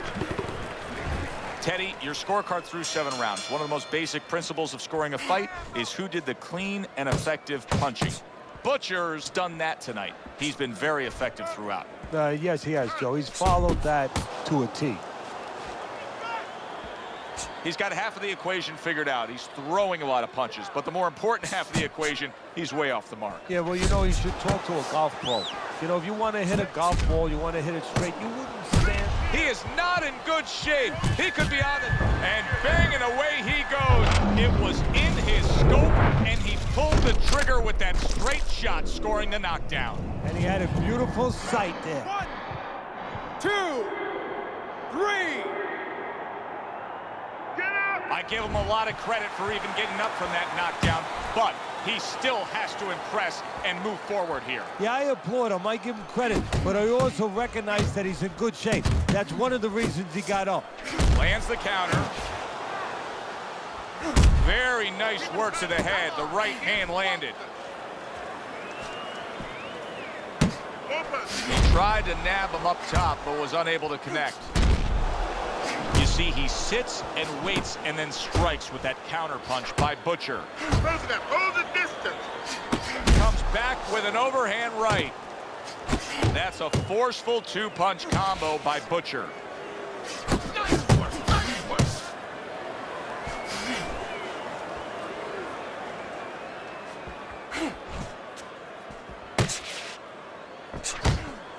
He got hit, but he sends it right back. Putting his punches together, landing 2 shots there. Butcher's right hand scores well that time. He's completely turned his offense off. You can see that he's just in an extreme... Oh, he is absolute... What a big shot. Teddy, he goes down, and he was on the outside where he doesn't like to be. Where he shouldn't be, and he paid a price.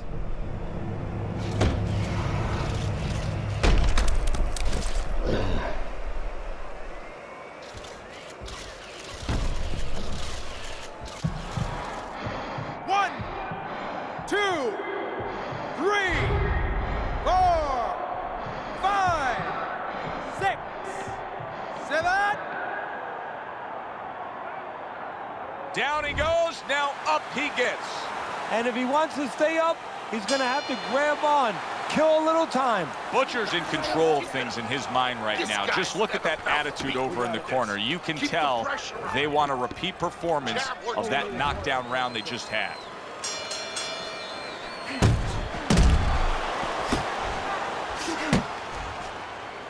There's that right hand he scores with. Tried to land that upstairs and was off the mark.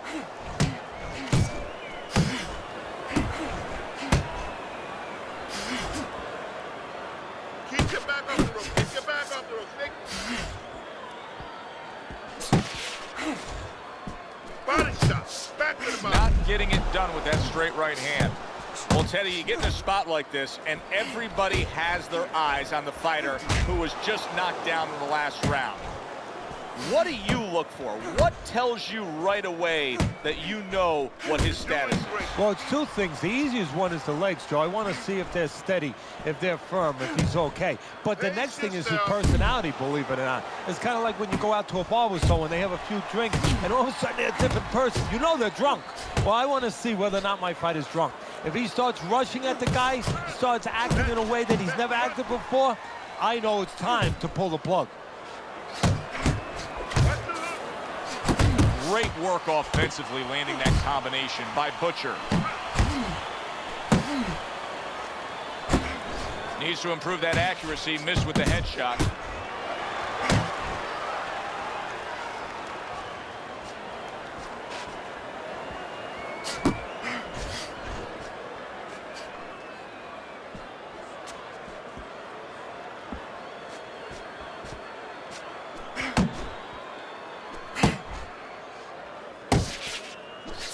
hitting his mark there going upstairs.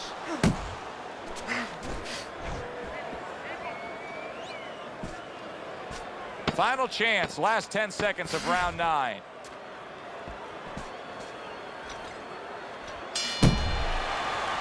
And the bell rings, signifying the end of the round. Butcher's defense is going to need to shine when he gets back out there. I mean, just look at the close-up of that cut we're seeing. Yeah, he's got to use his legs. You're right, Joe. He's got to get out there and buy some time for those medicines to work.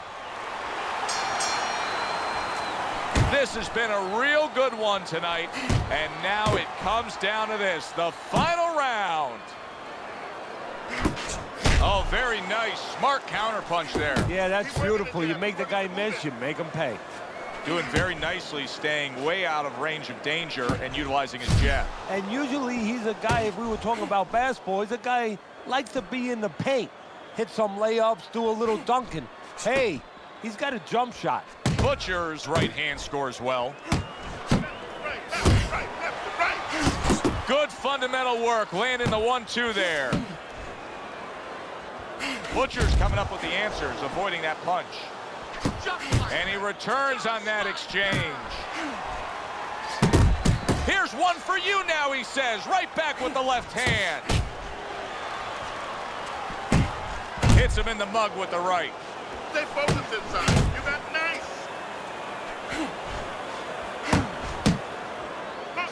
He just missed that shot up top. Oh, he is stunned. He could go down. Solid. What a turn of events. What a turnaround. He scores his own knockdown after being knocked down earlier. And that's where scoring a knockdown hurts you sometimes, because now you think you're just going to walk in and get it again. Well, he walked in, he did get it. He got it.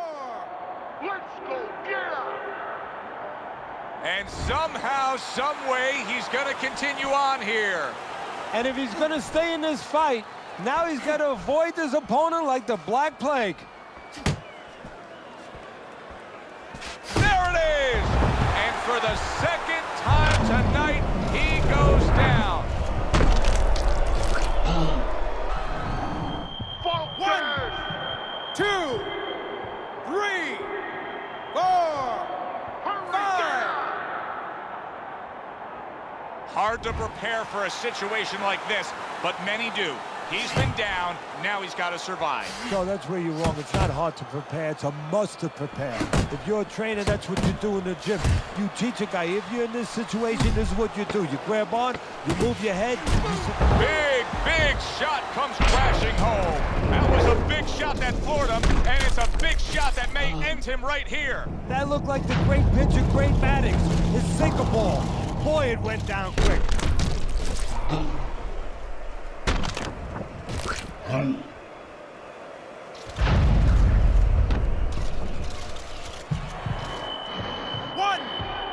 2, 3,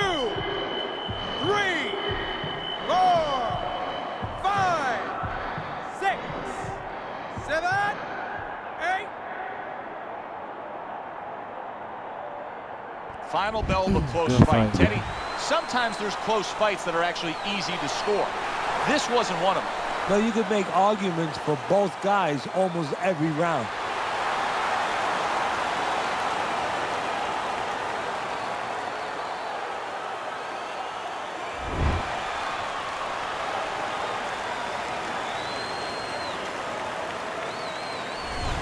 So all three judges give him the victory. A very good night by Butcher. I don't think it was ever a question of who. It was always going to be how. Knockout or decision. We get a good decision here. Good, enjoyable, entertaining fight it was. For Teddy Atlas, I'm Joe Tessitore saying thanks for being with us.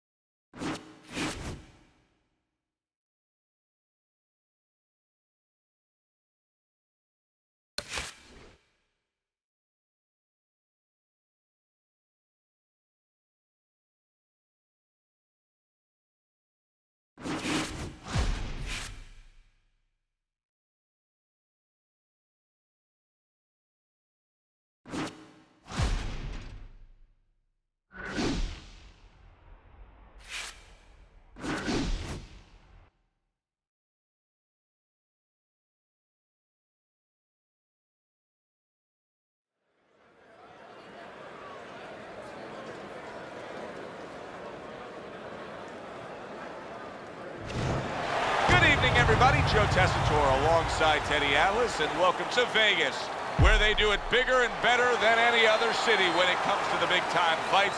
We're at the Thomas and Mack Center. Our main event should be a good one tonight. 10 rounds of heavyweight action. A lot of talk heading into tonight's. First round underway in this scheduled 10-rounder.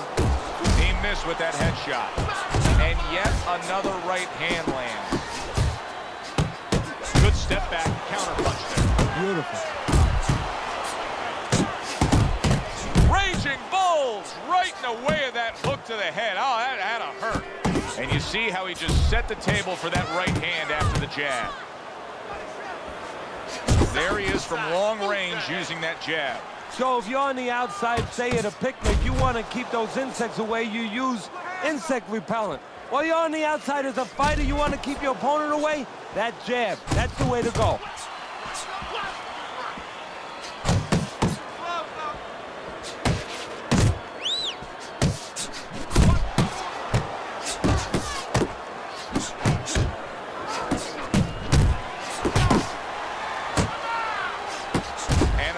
Right hand comes in. Rock'em sock'em robots right from the start here, Teddy. No defense, just pure offense.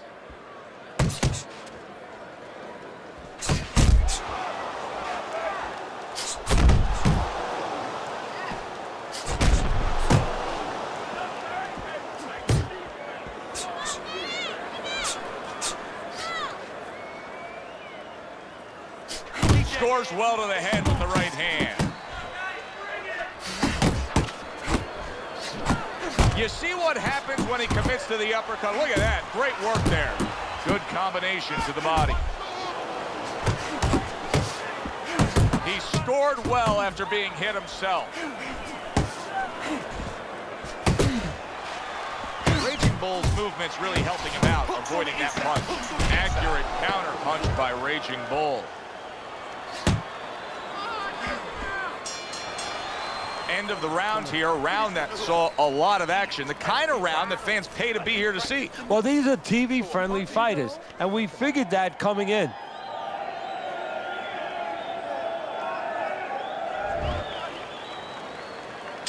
Here we go, round 2 is underway. Raging Bull's the kind of boxer that wants to do just that. Find the target, get the combination working, land both punches. That's okay, that's all right, now pay him back. Off the target by Raging Bull. You need to keep that head. Zoning in on that gut combination punch downstairs. Able to defend and then go on the offensive. Return to sender, he gives him back one of his own. That is boxing 101. A nice, crisp combination by Raging Bull. Carries the punch, puts one in there. Raging Bull's fully committed to utilizing the jab, and I think it's working out well for him early on. Well, it is. It's kind of like, you know, sending static out there. You want to scramble somebody's radio signal. You know, that's what the jab does. It scrambles your radio signal, or at least in boxing terms, it throws the other guy's rhythm off. Two snapping jabs by Raging Bull. Come on, come on. And that's what fighters do. Pulls the trigger right away after taking one. And now he's targeting upstairs.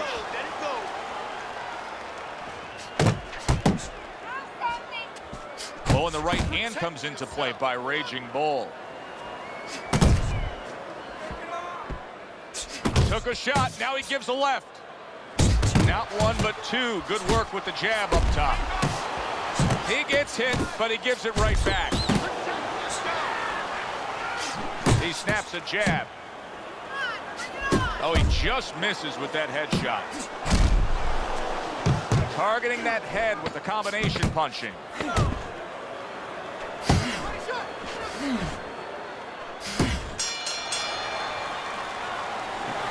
You fight his rhythm, okay? Don't fight his fight. There's no need to fight his style. You're not going to win that way. And round number 3 is underway. Good work toe-to-toe there. Both fighters got in on him. Very accurate two-punch combo by Raging Bull. Nice work, the left hand to the head. Not able to land the headshot. Up top with the right hand.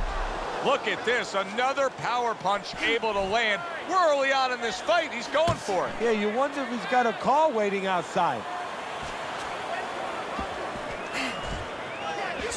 He comes with the straight right hand. Off to the side, a little swing and a miss going upstairs. Right hand, left hook to the body. Get inside, get inside. Good job. Pace yourself.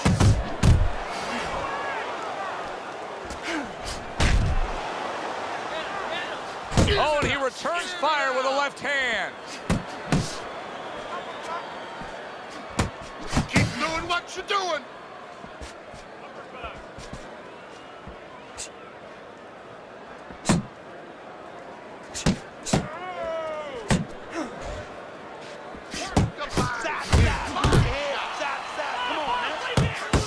Off target with that hook.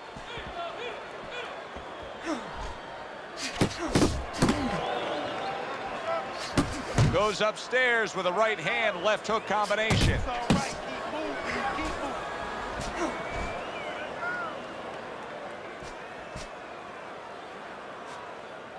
Relax, relax. 10 seconds to go in this round. You got this. Keep working the jab.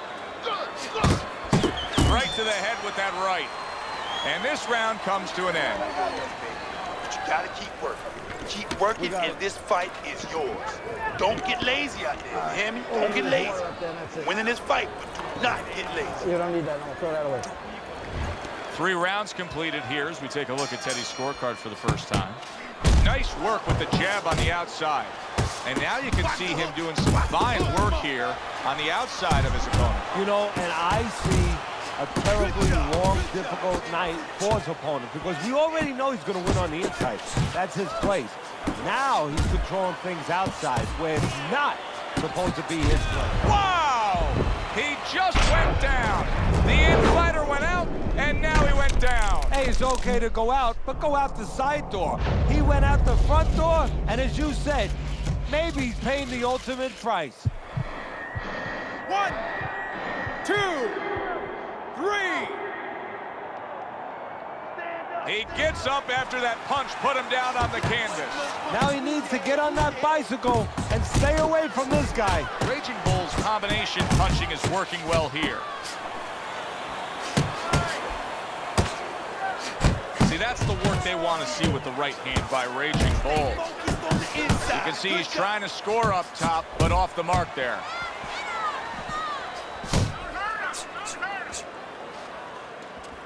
There's a straight right hand. Halfway through this round.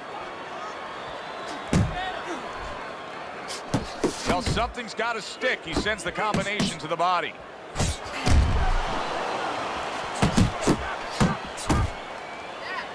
And a smart counterpunch by Raging Bull. Nice work with the left hand. Do you see any way in which he can take his opponent's aggression and turn it against him? Yeah, the perfect way. I mean, boxing 101, counterpunching. You got a guy coming at you, no better way than to change his mind. Make him miss, make him pay. He has his target. He lands a straight right.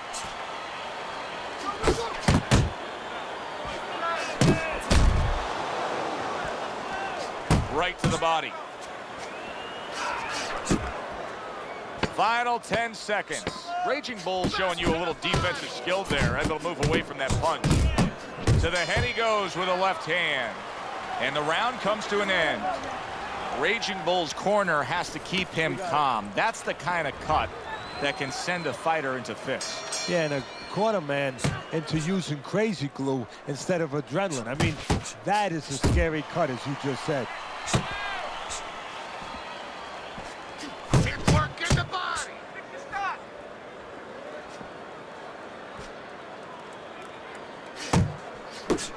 Scores with the combo to the head. A little give and take, and here comes the left hand.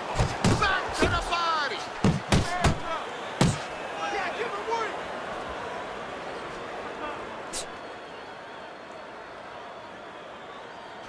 Good strong combo.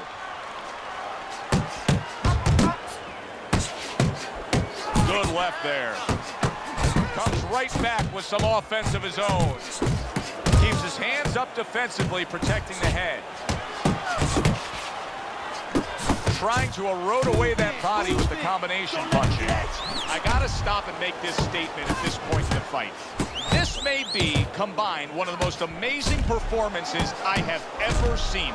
How are they able to keep up this pace? Something way down inside. That is beautiful to watch. Clean shot with the right. Raging Bull's so dangerous with that accuracy. A two-punch combination landing. Get close the distance. Hey, man, come on now, keep your feet moving. Come on now. Unable to land clean by Raging Bull.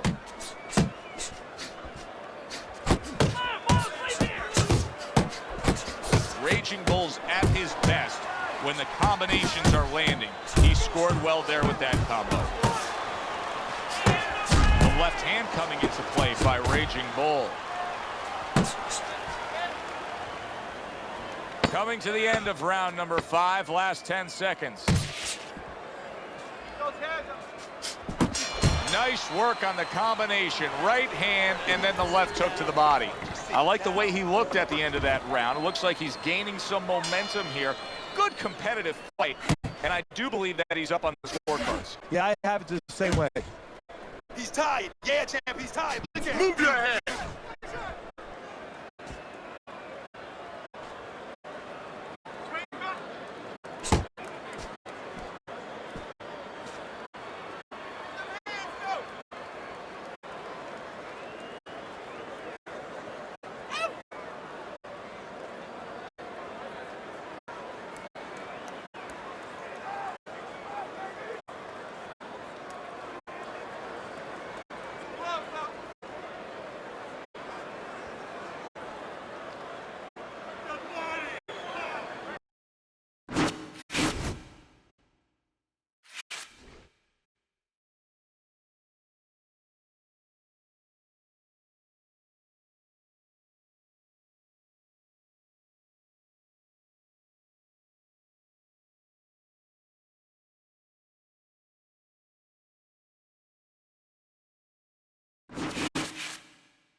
We welcome you here to a big night of fights. I'm Joe Tessitore alongside my ringside partner, Teddy Atlas.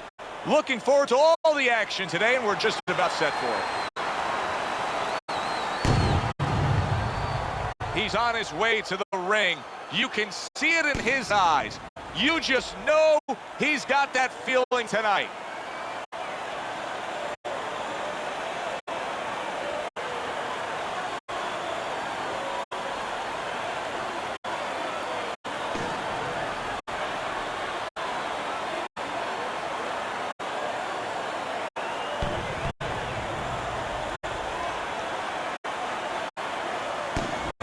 Bishop's poise is something that cannot be denied. This is a fighter that knows he's ready to do what is in front of him, and he has what it takes to accomplish the goal.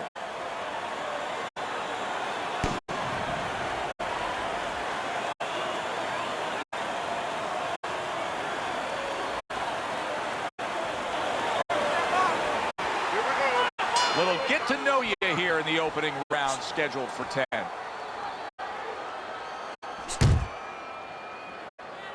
He's the kind of guy that can change a fight in an instant. Remember, even in these early goings, he has the power to end an evening.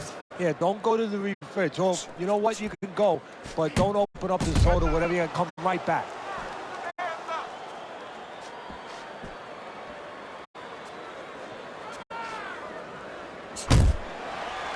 Bishop's got to do something. This is ridiculous. He's not doing anything. What he's doing, I think, is hoping the referee's going to come in and do something for him, get him out of there. That might be what's going on.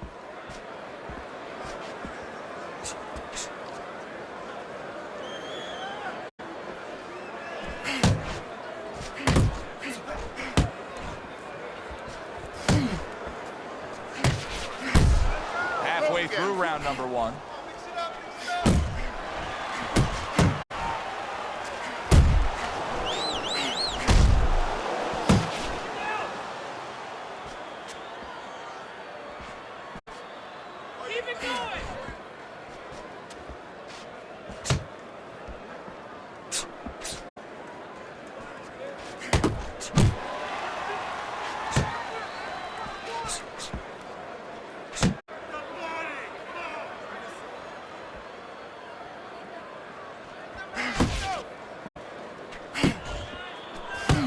Left hand. Focus, focus, focus.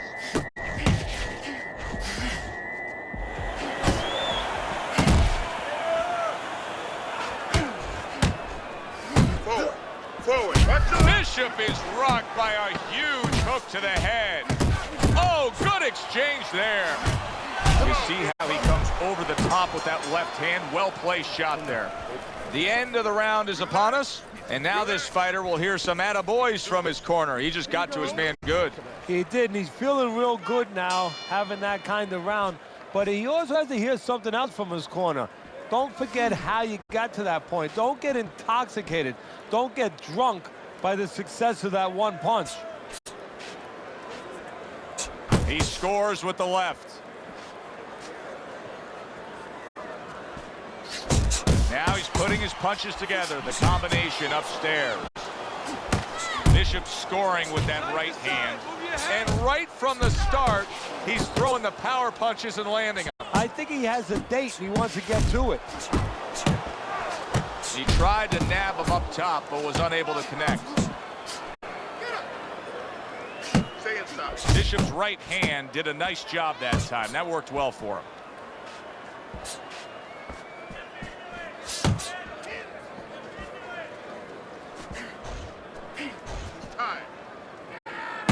Halfway through this round here.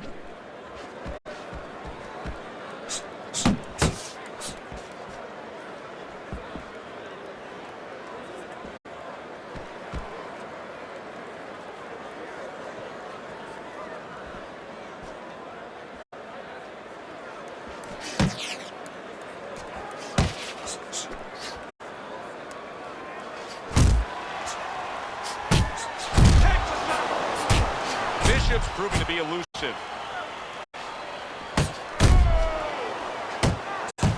Nice combination, landing more than one. Both were able to score.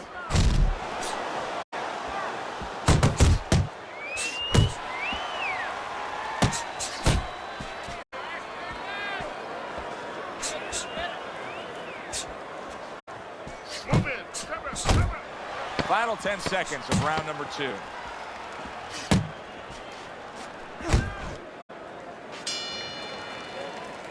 We come to the end of the round. A round that I'm having a tough time trying to think about who won. I can only imagine what the judges are thinking about. Teddy, if there's one thing you look for in a round like that and say, okay, I'm going to give it to this guy over this guy, what is it? Well, the first thing is, if I'm a judge, I take a little notepad and I make a little mark down, blue or red corner, what he did early. because sometimes a judge has a tendency to forget what was done early and only go with what went late. Over again, up there, down there.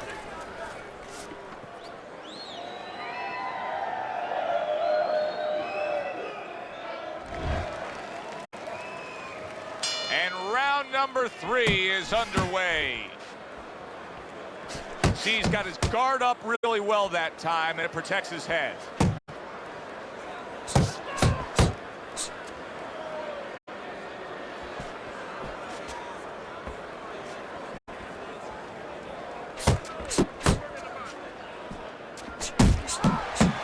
Flush shot, the left hand came in. A little head hunting with the right.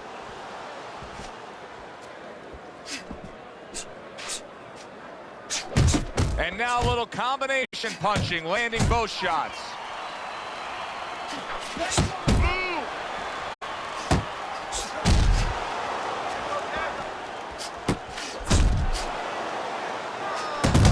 Pulls the trigger right away with the left hand after getting tagged himself. Coming to the halfway point of this 3rd round.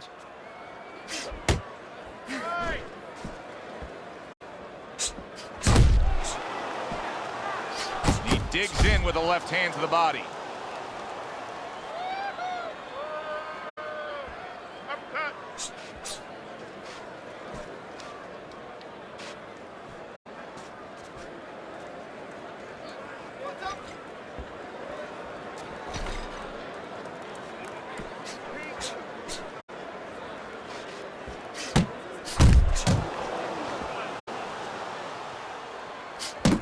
Scored well up top.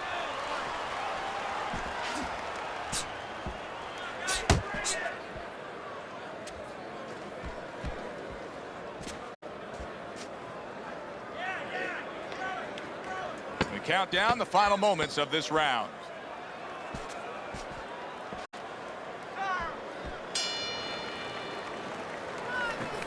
Listen, I'm not gonna stand here and watch you take those shots. You understand me?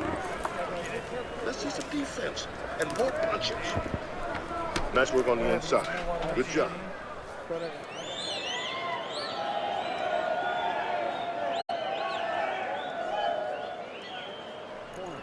Just keep working, and this is your fight. Don't get lazy out there, all right? Just don't get lazy. You're winning this fight. Listen, I need to see some counter punches, okay? Whenever he misses, counter.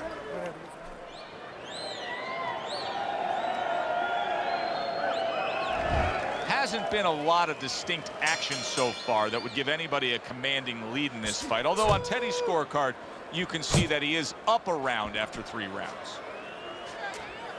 Flush right hand to the head. Teddy, there are opportunities that are here for him, aren't there? Counterpunch opportunities because he got an opponent who's walking in a little bit. Now he has a chance to start to chuck something back at him a little.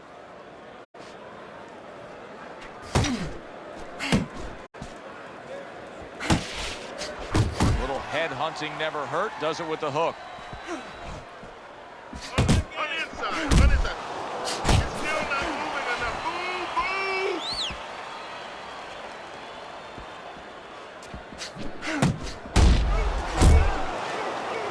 How about that left hand?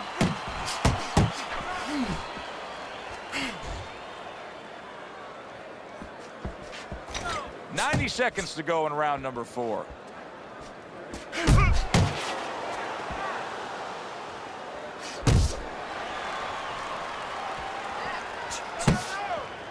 Just not there. Straight right hand off the mark.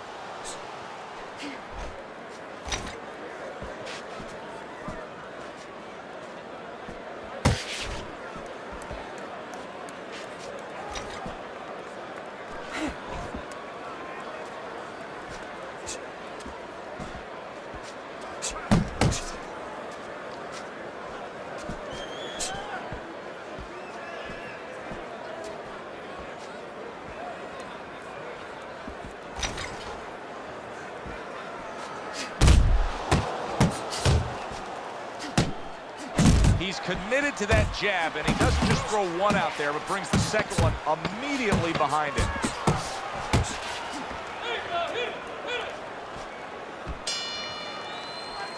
Teddy, making predictions in boxing is often a dangerous task, but I'll make one right here that seems pretty obvious to me as we come to the end of that round here.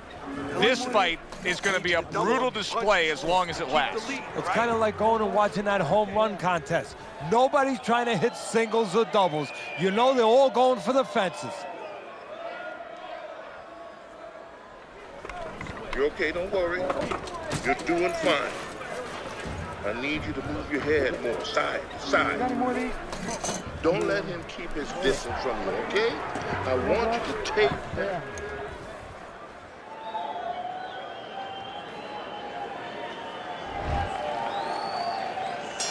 And we are back underway. Another round in a fight that's been very entertaining, but I wouldn't want to be a judge. This is one of those fights that could go either way. Comes right back at him with a left hand. Good flush shot upstairs. Nice work, great technique. The combo lands.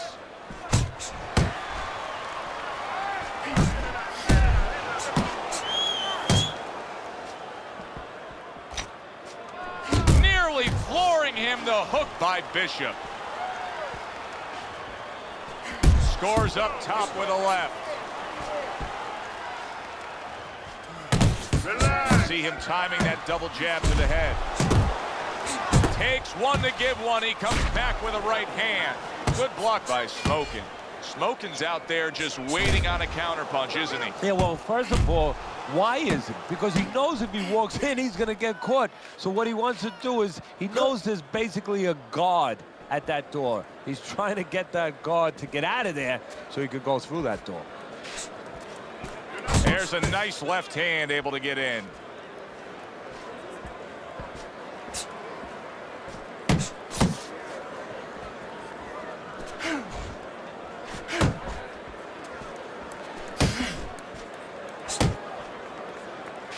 Scored well up top. Keep doing what you're doing.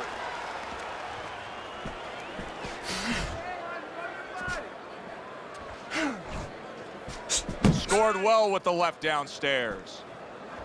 Able to land with the right.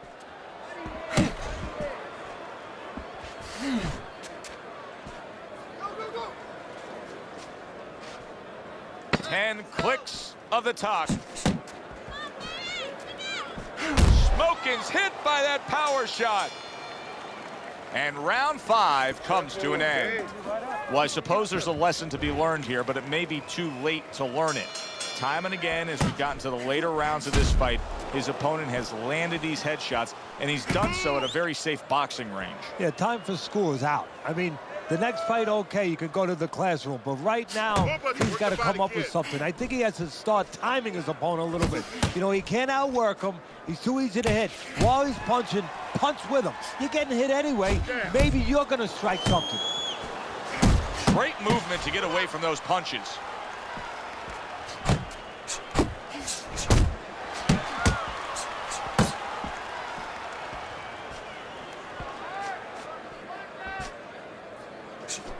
Smokin's showing us that defense is also very much part of his game. Yeah, it is. Not only to avoid punches, but actually to even set up offense. You know, he'll make you miss, and then there's something coming back. He creates opportunities to hit you. Takes one, but gives one. What a shot. Big, big shot there. He is down. Now, can he beat the count? 2. So now the question becomes, after that knockdown, and he has gotten up, how does he survive? So this is where instincts kick in. You got to start moving that head automatically right now. You don't want to stay in the middle. You see, he comes over the top with that right hand, a real solid shot. Unable to score with the hook. Keep working, bud. Smokin's 3-punch combination there is going to impress the judges.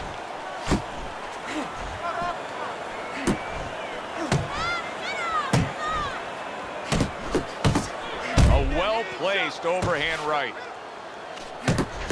Bishop starting to score at ease against his opponent there. Anytime you can land a 3-punch combination, you're really hitting your groove. Working our way towards the bell. Last 10 seconds of the 6th. Good flush, straight left hand. Woo! That is it. So here we are, all wondering, can he survive the start of this round after the way we saw it? He did not see that right hand at all. He may want to tie up. Hey, I know he's not in great shape, but he's doing a very good job now all of a sudden of defending himself. There's the combo to the body. Bishop is stunned. Oh, a big shot comes home for him. Up off the deck and now in control. He scores a knockdown of his own. And he turned it around because when his opponent scored the knockdown, he got a little careless, a little lazy. 2, 3, 4. Bishop's going to keep taking this test, rising up after being knocked down.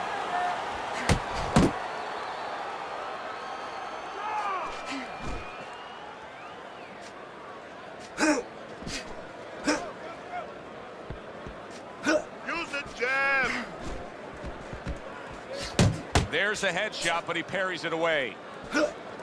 Bishop's timing with his head movement has been ideal. We have not seen his opponent being able to land anything clean up top tonight. No, because his opponent is not making the proper adjustments. You know, when the head is moving, the body's still there. You can't catch the head. Go downstairs to the body. You paralyze that head.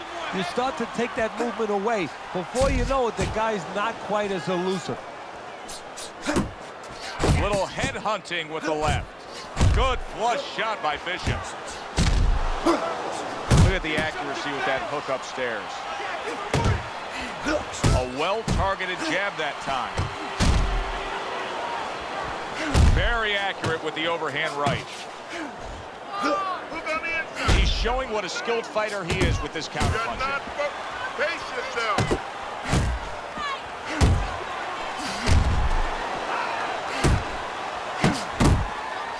A little something for his opponent after getting tagged. Look at that. Oh, this is going to be close. He may be able to survive the round, but he has gone down now.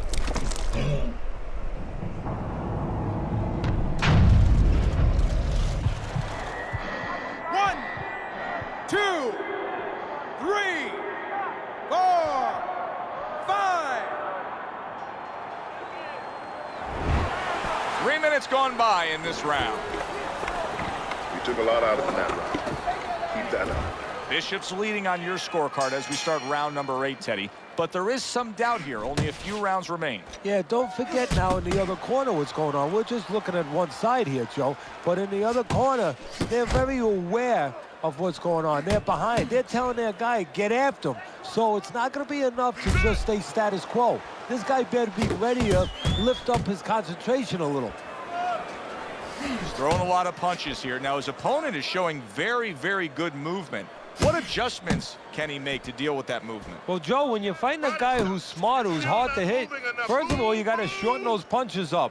If they're wide, they have no chance at all. And you got to go to the one place that's not moving. Guess where that is? Downstairs.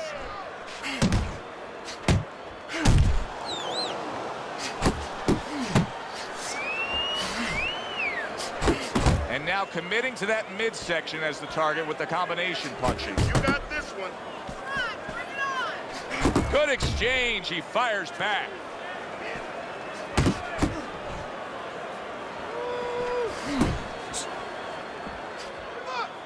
Keep working the body. Oh, you see him with the left of the head there? Pace yourself.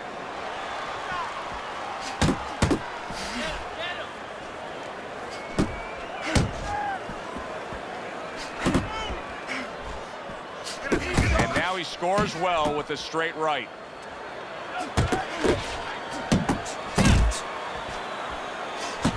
There's another left hand from him. He gives as well as he takes. You saw it on that exchange. And now that backhand, the straight left hand, scores well for him. Comes with the right. Last 10 seconds of the 8th round. Come on, kid. Right back at you. Counter power punch. Now this round comes to an end. Joe and Teddy with you ringside. This is one of those fights, Ted. It just feels like to me where it's going to be tough to really score. I mean, it's been a close fight. Yeah, it's a hard fight to score because you have one guy maybe a little busier, but the other guy makes up for it because he's a little heavier with those blows. So it's a matter of maybe the taste of the judges, what they prefer. Oh, and he's got something for him himself, and it's a left hand. Good biting, snapping shot by Bishop. Good, solid overhand left. Excellent hook by Bishop. Takes one, gives one. The right hand scores well. Smokin's defense did a good job there, able to avoid that punch. Oh, everybody will tell you, you can't get away with that. What a big, wide, sweeping whiff that was. Well, you can get away with it if the guy doesn't want to throw back, but if this guy wants to start throwing back, then you're not getting away with it.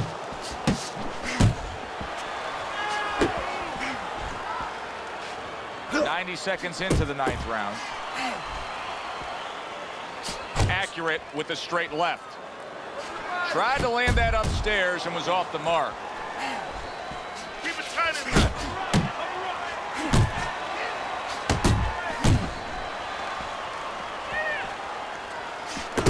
More than one punch downstairs. That can be damaging.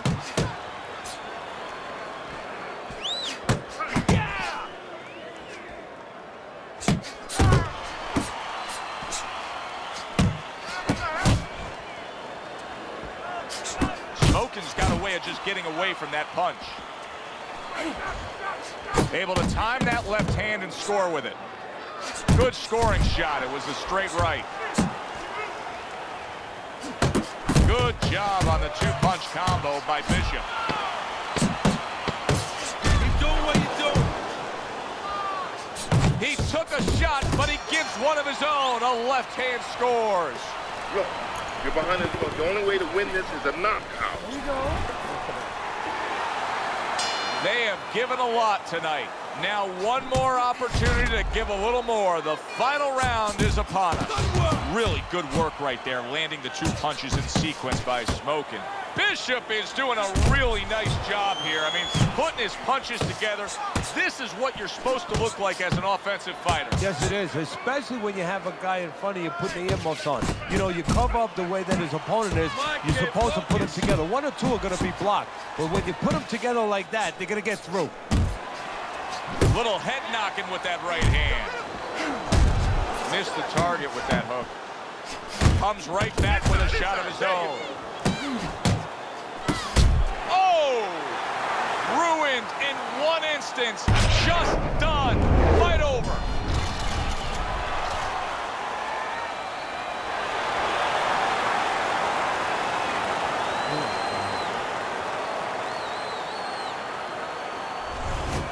Smokin's fitting end to a very strong night for him. There is a business component to this game here, this boxing game. And the business component is, yeah, you got to win, but you want to win spectacularly.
everybody. Joe Tessitore and Teddy Atlas welcoming you to the famed New York Arena here in Midtown Manhattan for tonight's main event. 10 rounds in the heavyweight division, and now the time has come. All the talk, now comes the walk. He's ring walk, something special in the air. You can just sense it out of him.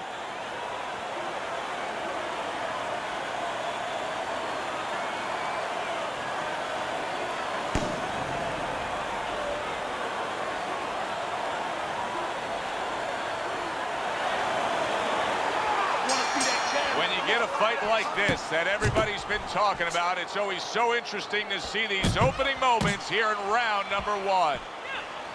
Good job protecting himself.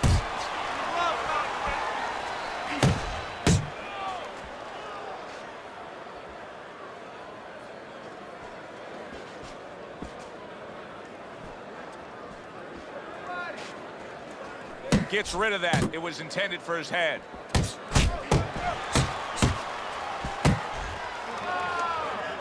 That straight right, unable to connect. The Lions left now getting into the mix. Come on.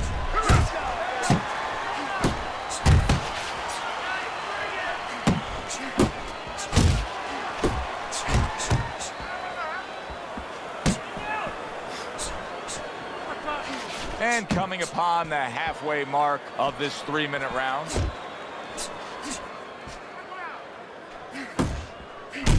The Lions able to land a nice clean left hand. Good looking 2-punch combination there. Fires right back at him. How about a return to sender with the left hand? Smart punch right there. The uppercut worked. Doubles up the jab.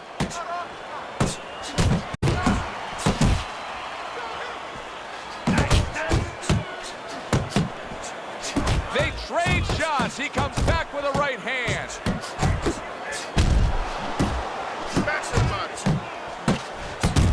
Well, what do they say, Teddy? Something's got to stick. That combination was something. Well, you know what it was? The first couple punches were throwaway punches. Set up the later punches. A good block. Round comes to an end. And that's one of those rounds, Teddy, that just takes on a certain style, a certain characteristic. And that was a busy one. Yeah, it was a busy one. Look, Joe, you don't have to look for these guys.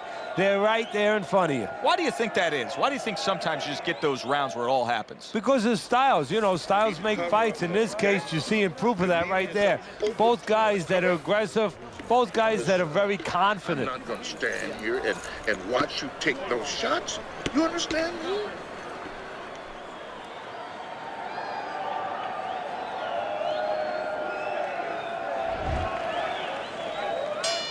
Here we go. Round 2 is underway. Just a thudding shot there that he landed. Another huge shot comes in early on in this fight from him. Well, he understood that his opponent, Joe, was a slow starter. He's jumping right on him, taking advantage. Good looking uppercut that time. Good shot to the head with that right hand. Not hitting his mark there going upstairs. Good step back counter punch there.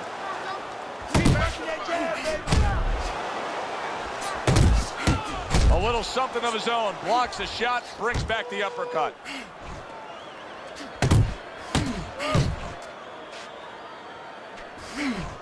Now his opponent got away from that uppercut. I like the way he went up top that time with the hook. And yet another big shot comes in. He just fought the other guy's fight, and now it's not his fight at all. He is down. No, he should have been on the inside. He pulled out into a world of trouble, a world of punches. So now the question becomes, after that knockdown, and he has gotten up, how does he survive? Joe, one of the ways he survives is if he's been taught. Have good habits, have good fundamentals been put there. You're going to find out right now he needs them right now. There's a right hand.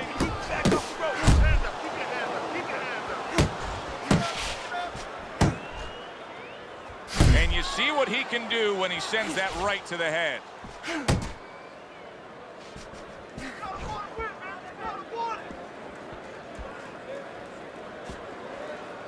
Blocks away that headshot.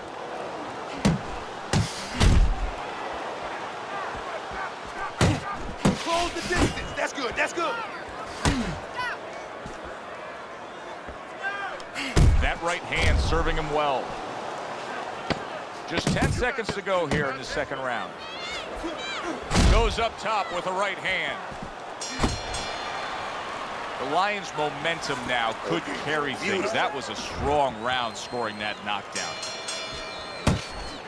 The tactical game paying off. You can see the counterpunch. Yeah, you see the counterpunch, but you know what I see? I see a little tentativeness now in him because he's afraid to let anything go because when he misses, bang, he gets caught. You know, you go out there, a fighter like this, you were just knocked down in the last round. Now you got to go out there, you got to prove to your opponent, hey, I'm fine. You got to prove to the whole arena, hey, look at me, I'm fine. You also have to prove a lot to yourself, though, don't you? Yeah, but you have to remember, that's a good question, but you have to remember this fighter has been there before. So just remember, I have dealt with it before. And then you have to beat David Copperfield. A little bit of a magician, a little smoke and mirrors, and con your opponent. Let him think you're all right. Let him think you even want to fight when really you just want to buy a little time. The Lions' movement helped out there. He avoided that punch.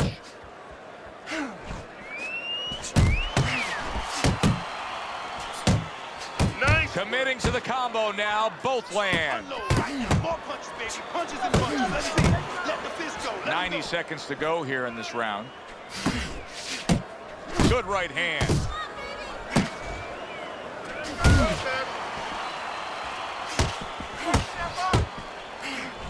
You're not focusing. You're not focusing. The Lions' punch didn't come close.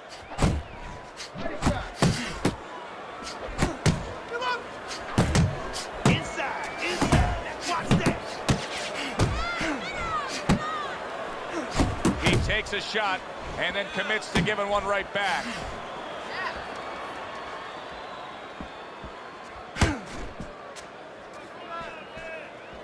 Left and right. Left and right. Come on, baby. 10 seconds to go in this third round.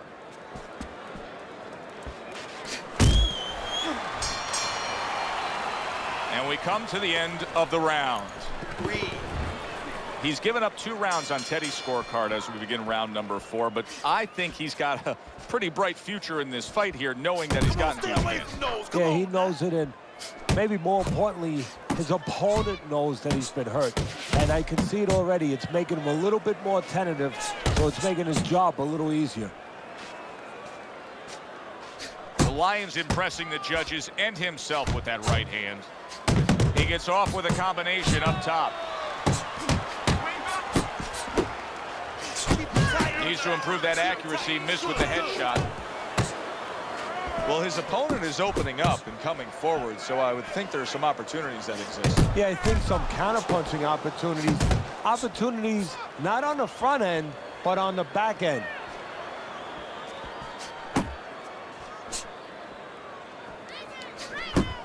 Solid left. There's another right hand. Come on.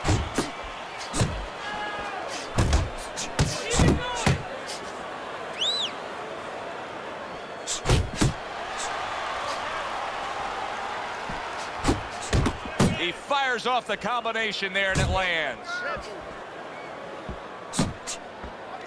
He's committing to the work downstairs. He puts forth a right hand.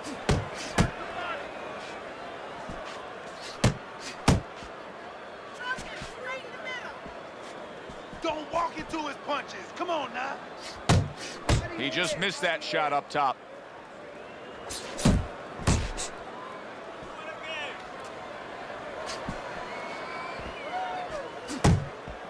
Well placed, straight right hand. 10 seconds to go in the fourth.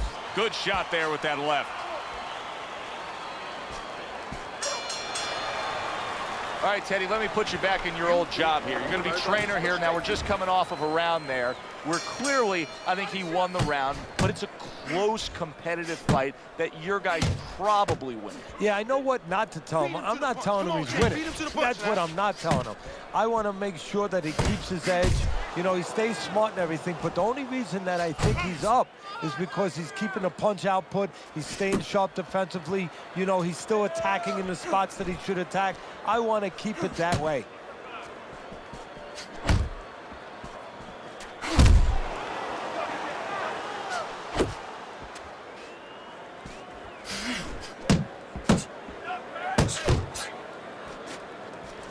Why is his opponent struggling so much here? Why can he not land a clean headshot? Well, one reason is his opponent is moving his head. He's doing a good job of being elusive, but there's no change. He's just throwing straight, naked punches at him. He needs to make a little adjustment, a little adaptation. He needs to feint a little bit, get a false movement, get him out of position, get him off balance, and then time him a little bit. He keeps just throwing at him. He's going to keep doing what he's doing, move air around. And now they're opening up. Both right hands land. He missed with that headshot. That is a big right hand after eating one himself. Digging in with a left to the gut.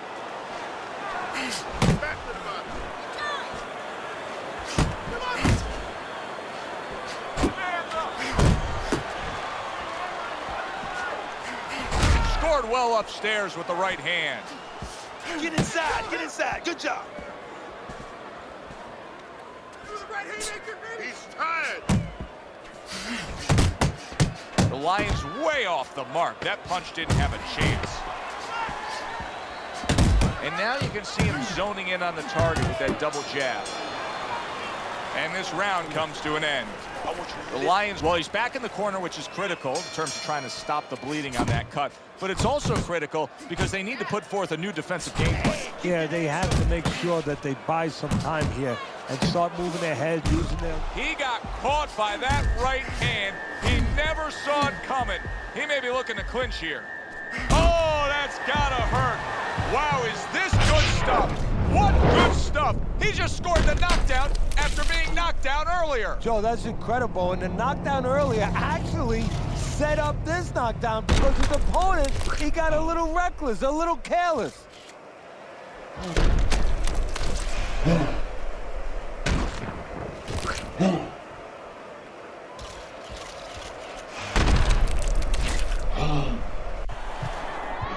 One, two, three. He went down from a big shot. Now he's got to have some big guts to move along.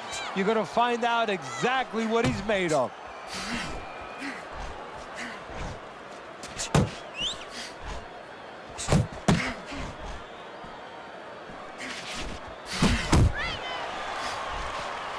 Stay on the inside, inside. Using those feet, using that jab on the outside well. And you know what? He used his head early. And a power shot lands, and all of a sudden it turns the tables. A little slow. Oh! He was able to get up and continue on last time. Now he goes down again.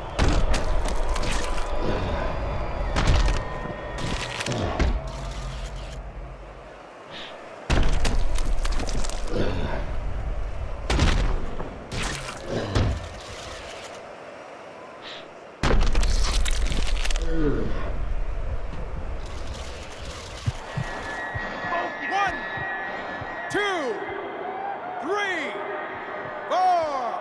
Get up, man. 5. Down he goes, but he's going to continue on, beating the count. Well-placed left hand there. Up and down, side to side. Close the gap, champ. Come on, shorten it up. In and out, in and out. Hits him in the mug with the right. Come on, kid. Combo lands upstairs. The Lions smacked up top. Very nice work to the head. The right hand landed.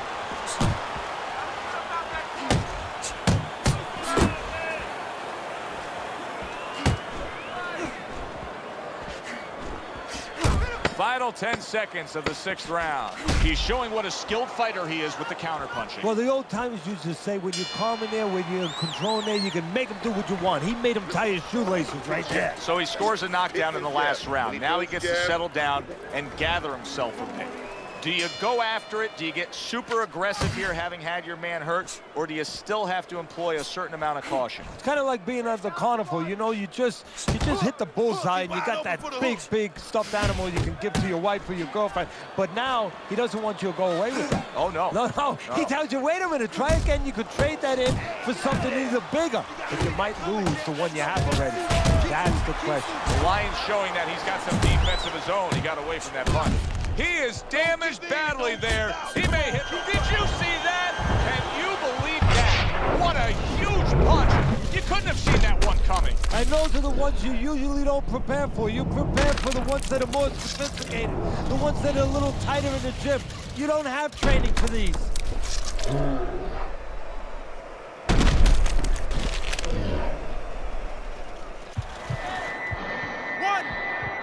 2, 3, 4, 5, 6. So he is able to get up to his feet after that knockdown. But Teddy, it's what's ahead that's the problem. Yeah, we're getting a peek right now into his heart, into his soul.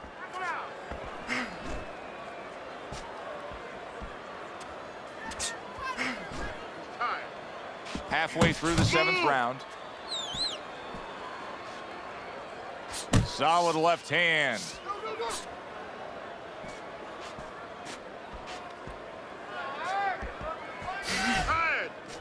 Relax. Come on now, relax. Deep breathe. Nice block that time. It was intended to the head.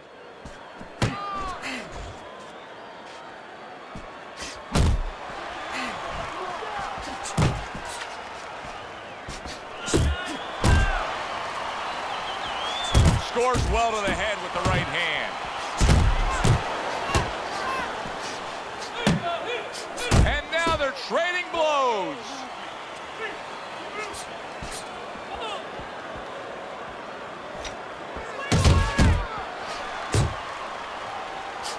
The Lion's giving his opponent headaches here now. He's throwing punches, but he's able to block them away.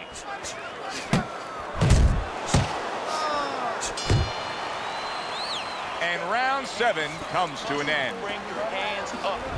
Teddy, this is where things can start to change, and I think we've seen it in these past few rounds leading up to this 8th round. Your scorecard now shows a slight margin in his favor. Yeah, he's like that kid in the classroom, you know. All of a sudden he stands up. He says, hey, gets the teacher's attention, and he says, hey, I want to be heard. Oh, he's been heard the past. Yeah, I want to be counted. The Lion's punch is far off the target. We're seeing good work on the inside with the hook. Teddy, is it harder to train a guy defensively to deal with this than when they're fighting at more range? Well, you have to learn to fight on the inside. What you have to do is make sure that your defense gets tighter. Automatically, I tell my fighters, so when you get in close, get everything tighter. Everything up, everything closer, because you know that's where the stuff's going to be coming at you fast.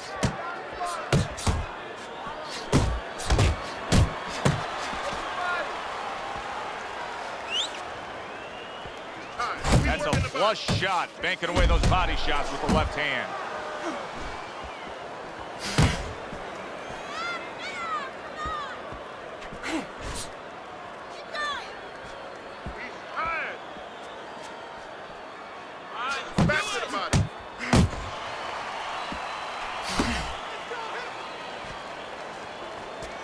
Off to the side, a little swing and a miss going upstairs.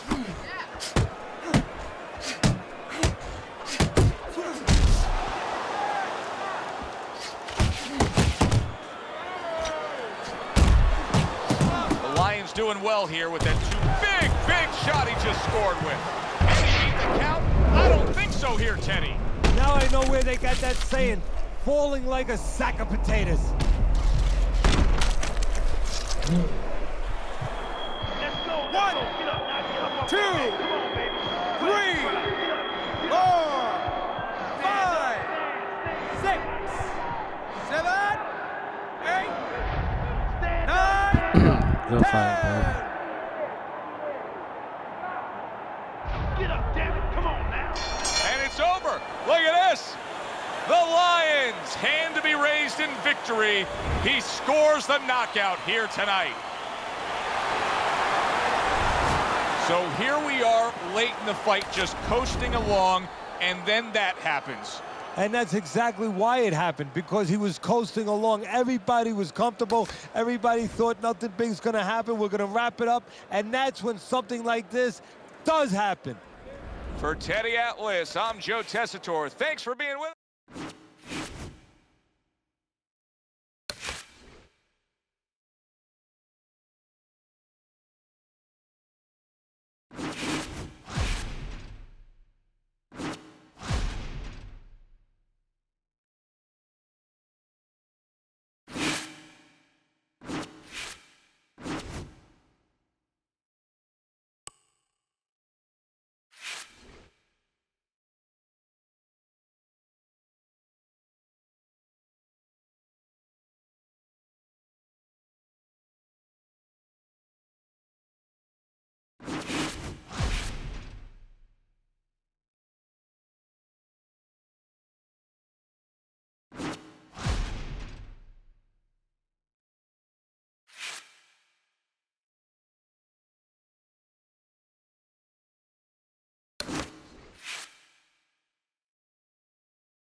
Good evening, everybody. Glad you've made the decision to be with us. Alongside Teddy Atlas, I'm Joe Tessitore, and we're glad to be bringing you action and welcoming you to the Thomas & Mack Center just off the Vegas Strip for tonight's main event.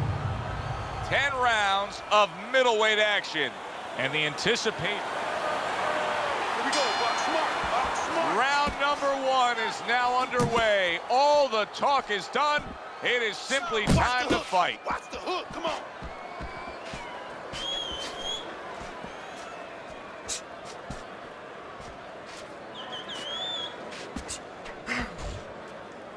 With a matchup like this, Teddy, of boxer versus brawler, who do you really have more confidence in that they can pull off the win? You know, in one way you could say the brawler, because he's got that eraser. He could pull it out of the fire, but I'm going to go with the guy who's probably more rounded athletically, has to do more things, because he didn't have that great gift to power. He's had to learn to do other things. And if he's forced to fight in the spot, those other things aren't working, he'll be able to do that. Bad Intentions is making for a tough target there. He gets away from that punch.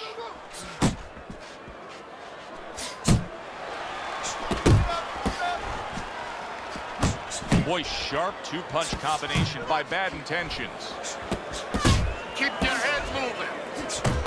Oh, he just misses with that headshot.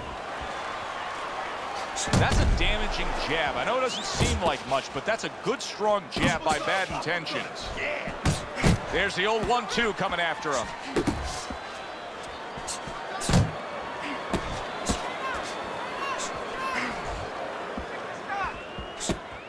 A solid left hand by Bad Intentions. Finish with the hook. Protecting his head well with his guard.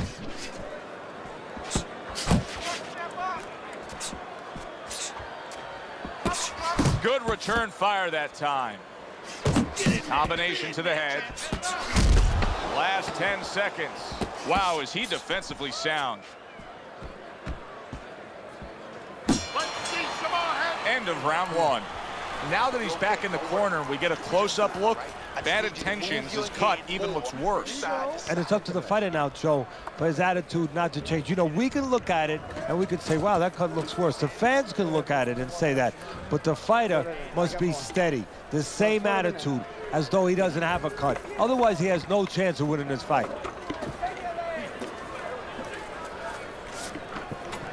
You gotta watch the water in the corner. Too much.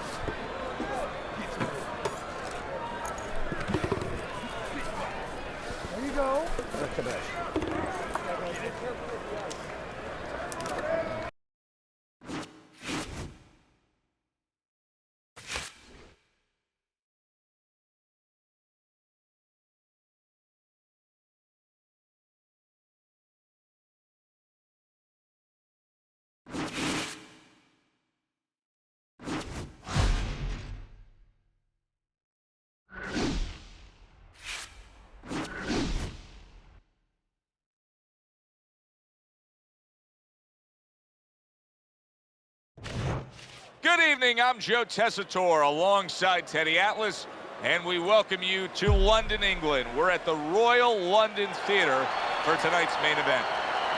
10 rounds, middleweight action.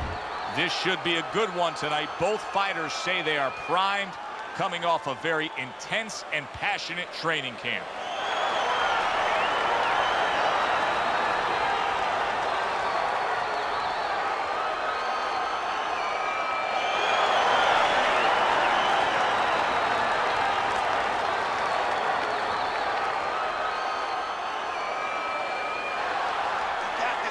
Opening round scheduled for 10. Able to get away from that headshot with the block.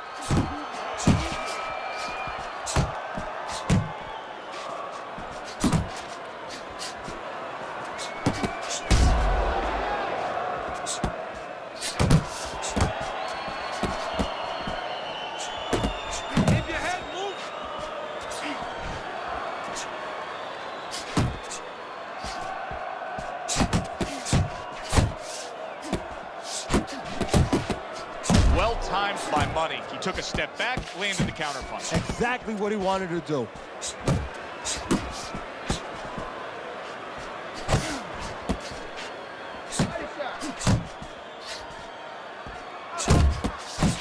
Come up! I said come up, champ!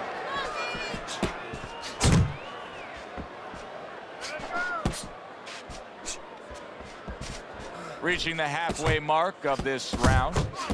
Wow, look at that, trading shots.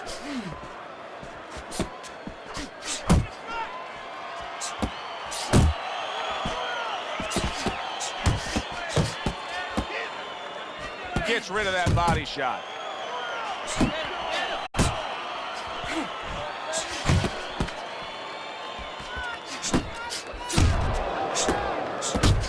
That counterpunch was very effective. He scored well. Nice work by Money.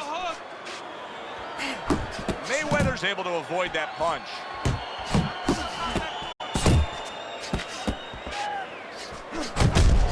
Very clever move there. A little defense turns to offense. The counter punch by Money.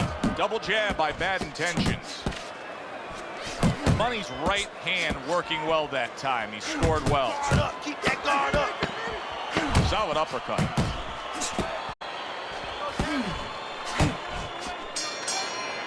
We come to the end of this round. Teddy, a round in which maybe a lot of trainers don't like to see because it was a very busy round for both guys. Well, it depends what kind of style, what kind of strength your fighter has, or even what kind of weaknesses. If I had a guy who likes to box, who likes to counterpunch, I want a guy coming at him. Not with a lot of TNT in his gloves, but coming forward where my guy is well-suited.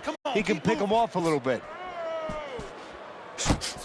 Nice block by Bad Intentions. Good job. And now he's targeting upstairs. Nice block by Bad Intentions. Bad Intentions is left, landing well. That is a huge headshot after blocking his opponent. Mayweather's committed to that counterpunching very early on here in this fight, and that can pay off as the night continues. Well, it's paying off right now because you see that his opponent now is getting a little worried about letting his hands go, because every time he does, he doesn't find anything, and he finds something coming back at him. Halfway through round number 2.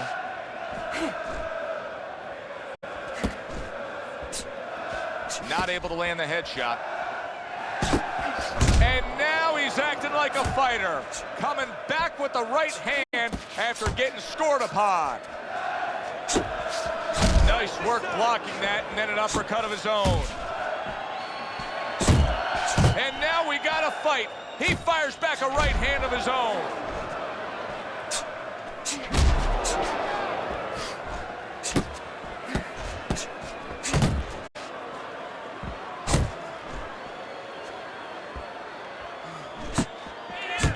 It's okay, pay him back. Very effective with the block and then the score. 10 seconds remaining in this round.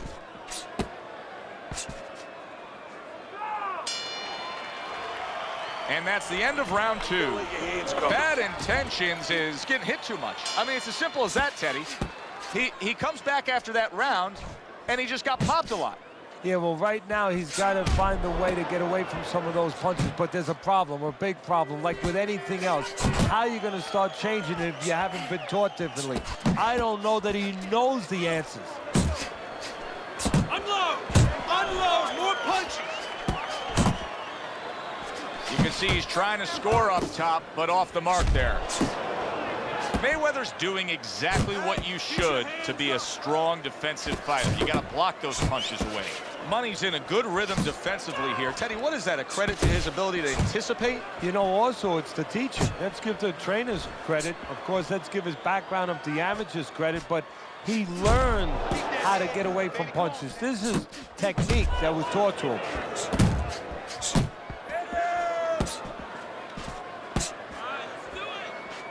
Teddy, among the things that we should be looking for early is which fighter can show a wide array of an offense. Yeah, you don't want to always be coming in that front door all the time. You want to come in the side door every once in a while. You know, sometimes you want to maybe even come through the roof, down the chimney. You want to mix it up. Keep your feet moving!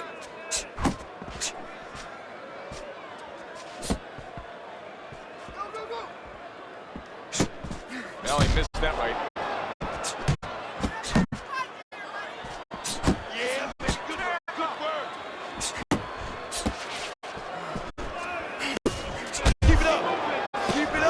Right hand downstairs.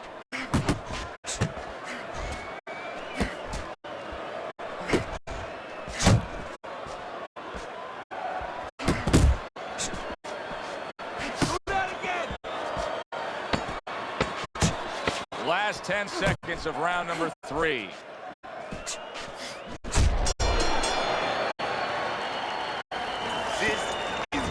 So round number 4 is underway. Mayweather's been looking very good early on. Teddy, you have him up 3 rounds to zip. I think that's the only way you can have it right now, although I've thought that before, and the judges see it a different way. But he's been aggressive, and he's been effective. Good way to protect the midsection. He got hit, but he sends it right back.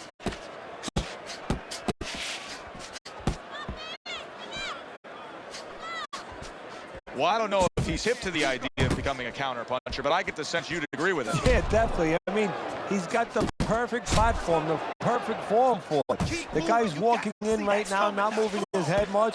He can time him, he can counter him.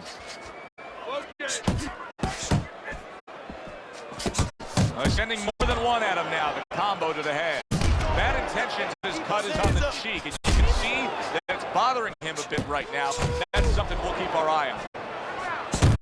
If there was a baseball umpire around, he'd call that a strikeout by Bad Intentions. Blocks a shot and then lands an uppercut of his own.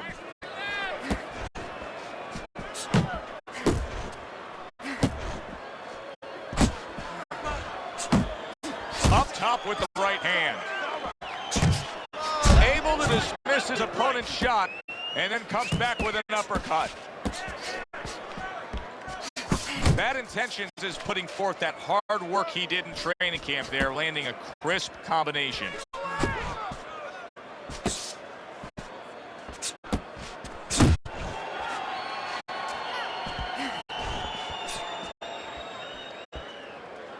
Pace yourself!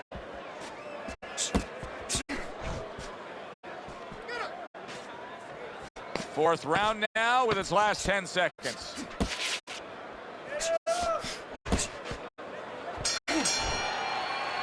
And as this round comes to an end, Teddy, you just get the sense that at any point this fight could come to an end because it is being fought with bad intentions. Yes, these guys are not behaving like guys that are coming here thinking about going to the scorecards. They're letting everything go in every punch. He tried to nab him up top, but was unable to connect. Bad Intentions is cracked by a shot upstairs.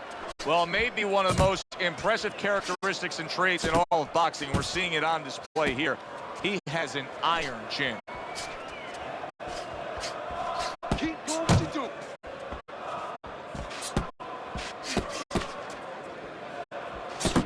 Tried to land that uppercut. stairs and was off the mark. Good. One more time. Pace yourself.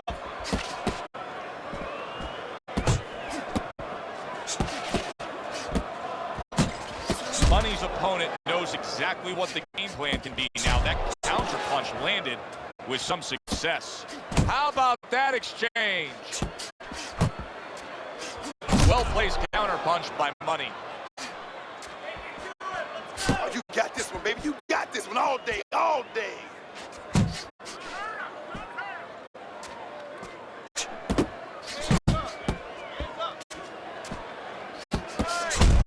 A little defense turns into offense. He blocks the shot, comes right back with one of his own. Get your hands up. Right hand over the top, very accurate with it. And he returns on that exchange.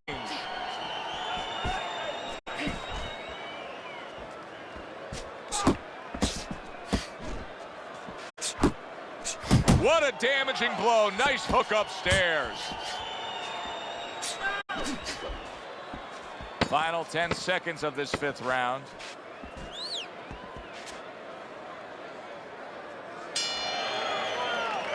And that does it for this round. Bad Intentions is Cutman is going to earn his pay for sure. That is a bad gash. And I'm wondering what he's using in there. You know, you can only use certain things, Avitine, adrenaline, and thrombin. I'm wondering if he's using illegal things right now, because that's the kind of cut that tempts you to use crazy glue. So here he is again, missing more punches. Now, I like a guy that throws punches, Teddy, but at some point, you got to do more than that. Yeah, I tell you right now, if he was a carpenter, I would not have him coming in doing my kitchen cabinets, because he'd be just cutting up a lot of wood, you know, and it'd be all over the place, but I wouldn't have the bookshelves. I wouldn't have the cabinets that I want. I'd have a mess. And right now, this fight's getting messy. Work the body, kid. Never see those come.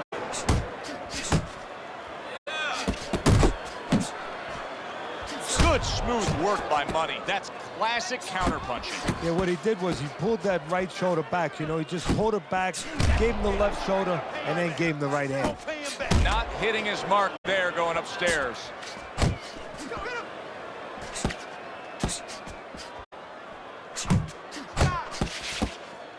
Halfway through round 6.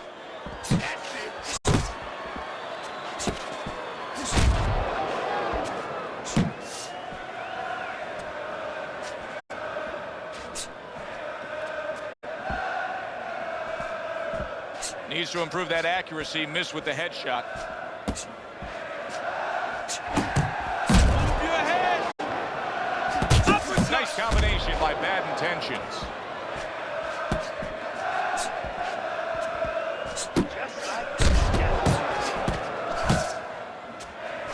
Bad Intentions is not coming up with the results that you would want to see out of him. Now, he's trying to counterpunch, Teddy, but it doesn't seem to be the answer. No, he kind of looks a little bit like that guy who went in to get his hair dyed, you know, and he thought it was going to be just a little bit lighter, and it wound up being a lot lighter. And he said, wow, what the heck did I do? I didn't think I was going to look like this. I didn't think that I was going to box like this. Could this be the start of a big comeback?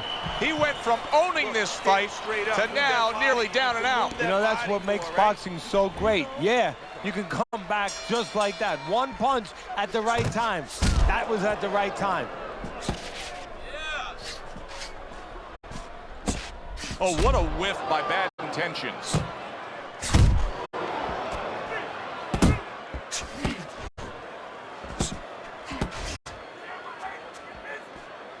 Looking good, baby. You're looking attaboy. Keep swinging, baby. Mayweather's is doing very nicely on the outside here in this fight.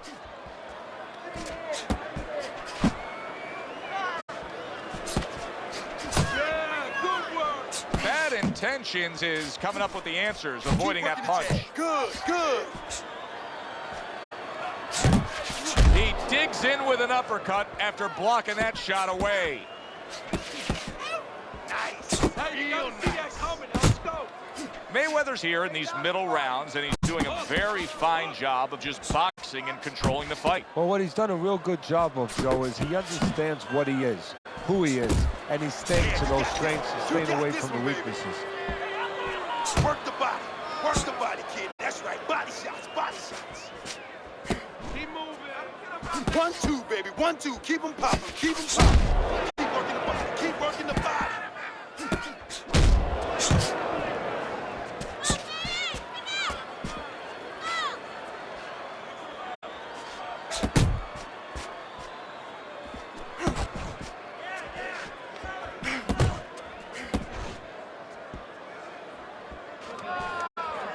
Punch! Punch!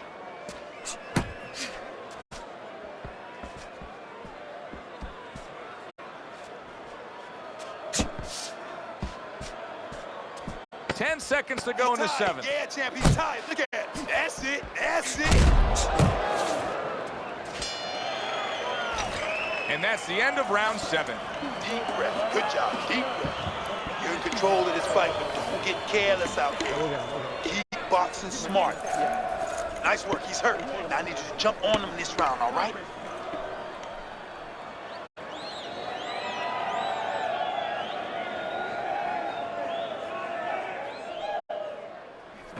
All right, you want this fight? Because listen to me, man. If you want this fight, you gotta stay busy out there, all right? Because you're losing this fight. Why? Because you're not throwing any punches out. Start of round number 8 right here. Teddy, this is very much a one-sided fight. Maybe the opponent's best chance is to go back to history. LaMotta and Dotil. LaMotta was so far behind going into the last round that he had no shot, except by a knockout. And what he did was he played possum a little bit. He shook his legs a little bit, went back towards the rope, and he got Dotil to come in, get a little careless. Bang, he pulled it out. There you go. Dismisses his opponent's headshot. Money's really making some boxing purists out there put a smile on their face because his defense has been stellar. I mean, so fundamentally sound. Yeah, well, that's why he always goes rounds, and that's why people think he has an iron chin. I don't know if he has an iron chin because the chin never gets touched.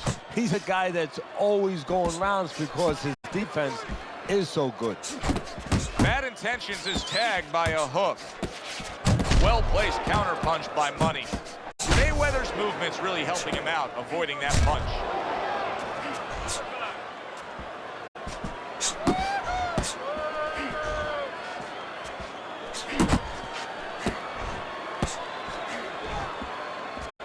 Man, that's it, baby. Good job, good job. He just missed that shot up top. Bad Intentions is putting his punches together now. That's a nice combination. He scored well after being hit himself.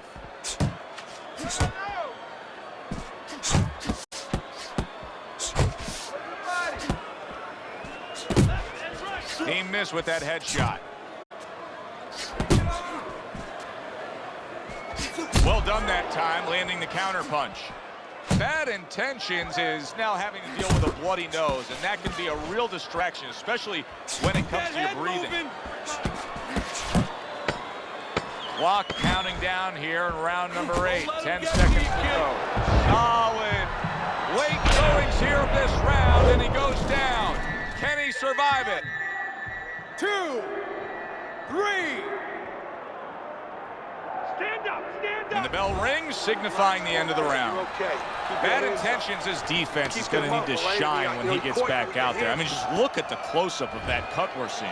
Yeah, he's got to use his legs. You're right, Joe. He's got to get out there and buy some time for those medicines to work. Off to the side, a little swing and a miss going upstairs. Pace yourself. Head and body. Come on, champ. Head and body.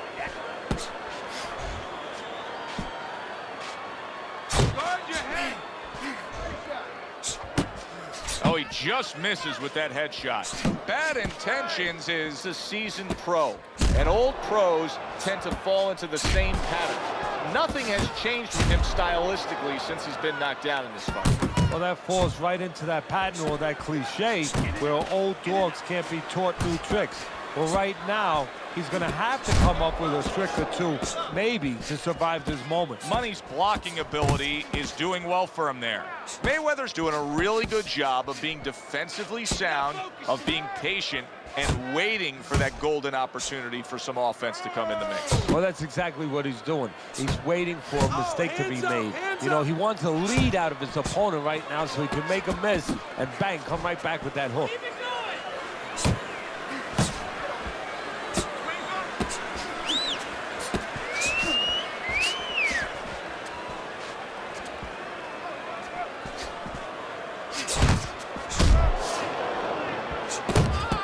Money's done a good job there offensively scoring with that left hand.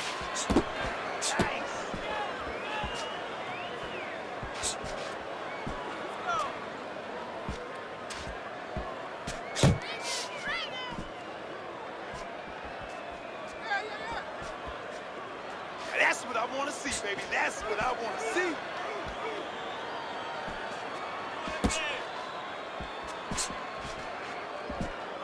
Last 10 seconds of the 9th round.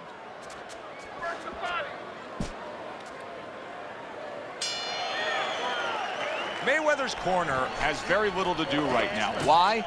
Because their fighter has been nearly flawless with his accurate and clean punching. Well, part of that's attached to his personality. He doesn't waste anything. He's real calm. He's a conservative guy. Anything he throws, he's placing where it's going to land.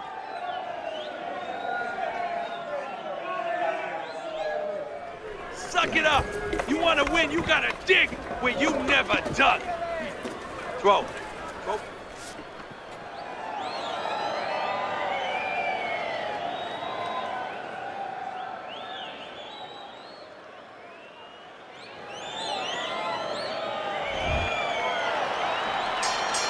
No turning back now. 10th round is upon us. Last round of the fight.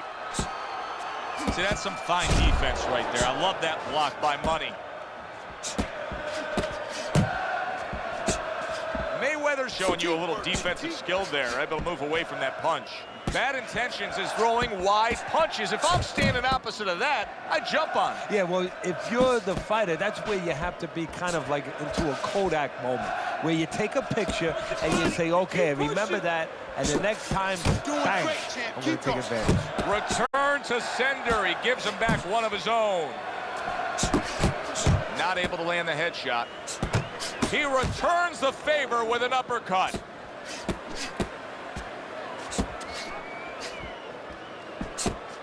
And you see what he can do when he sends that right to the head. And that's what fighters do. Pulls the trigger right away after taking one. Oh, and they decide to trade there.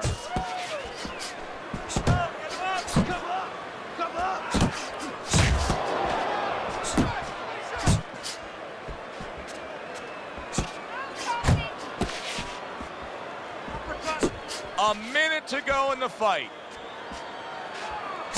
Not able to connect with the uppercut.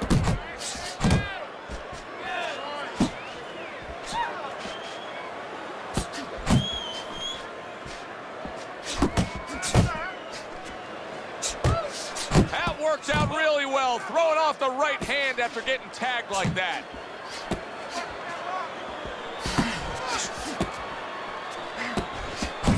Took a shot, now he gives a left.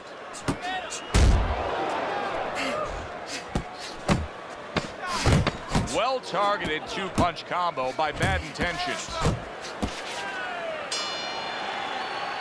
This was an easy fight to score from start to finish after that effort. Well, you never know in this sport with the scoring, but this is one you know. We're going to know in moments here as we send it up to the ring.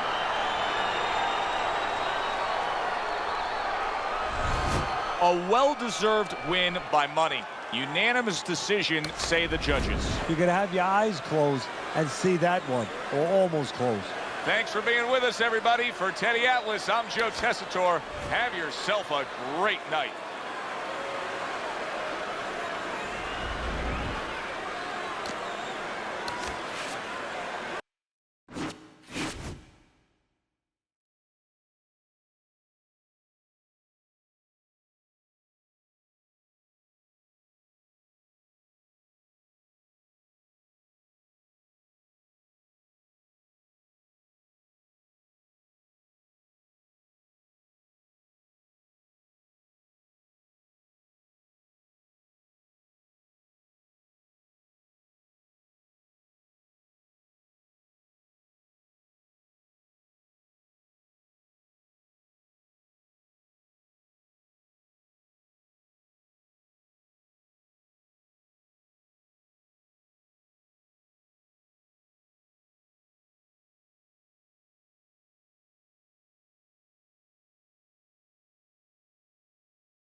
EA Sports. It's in the game.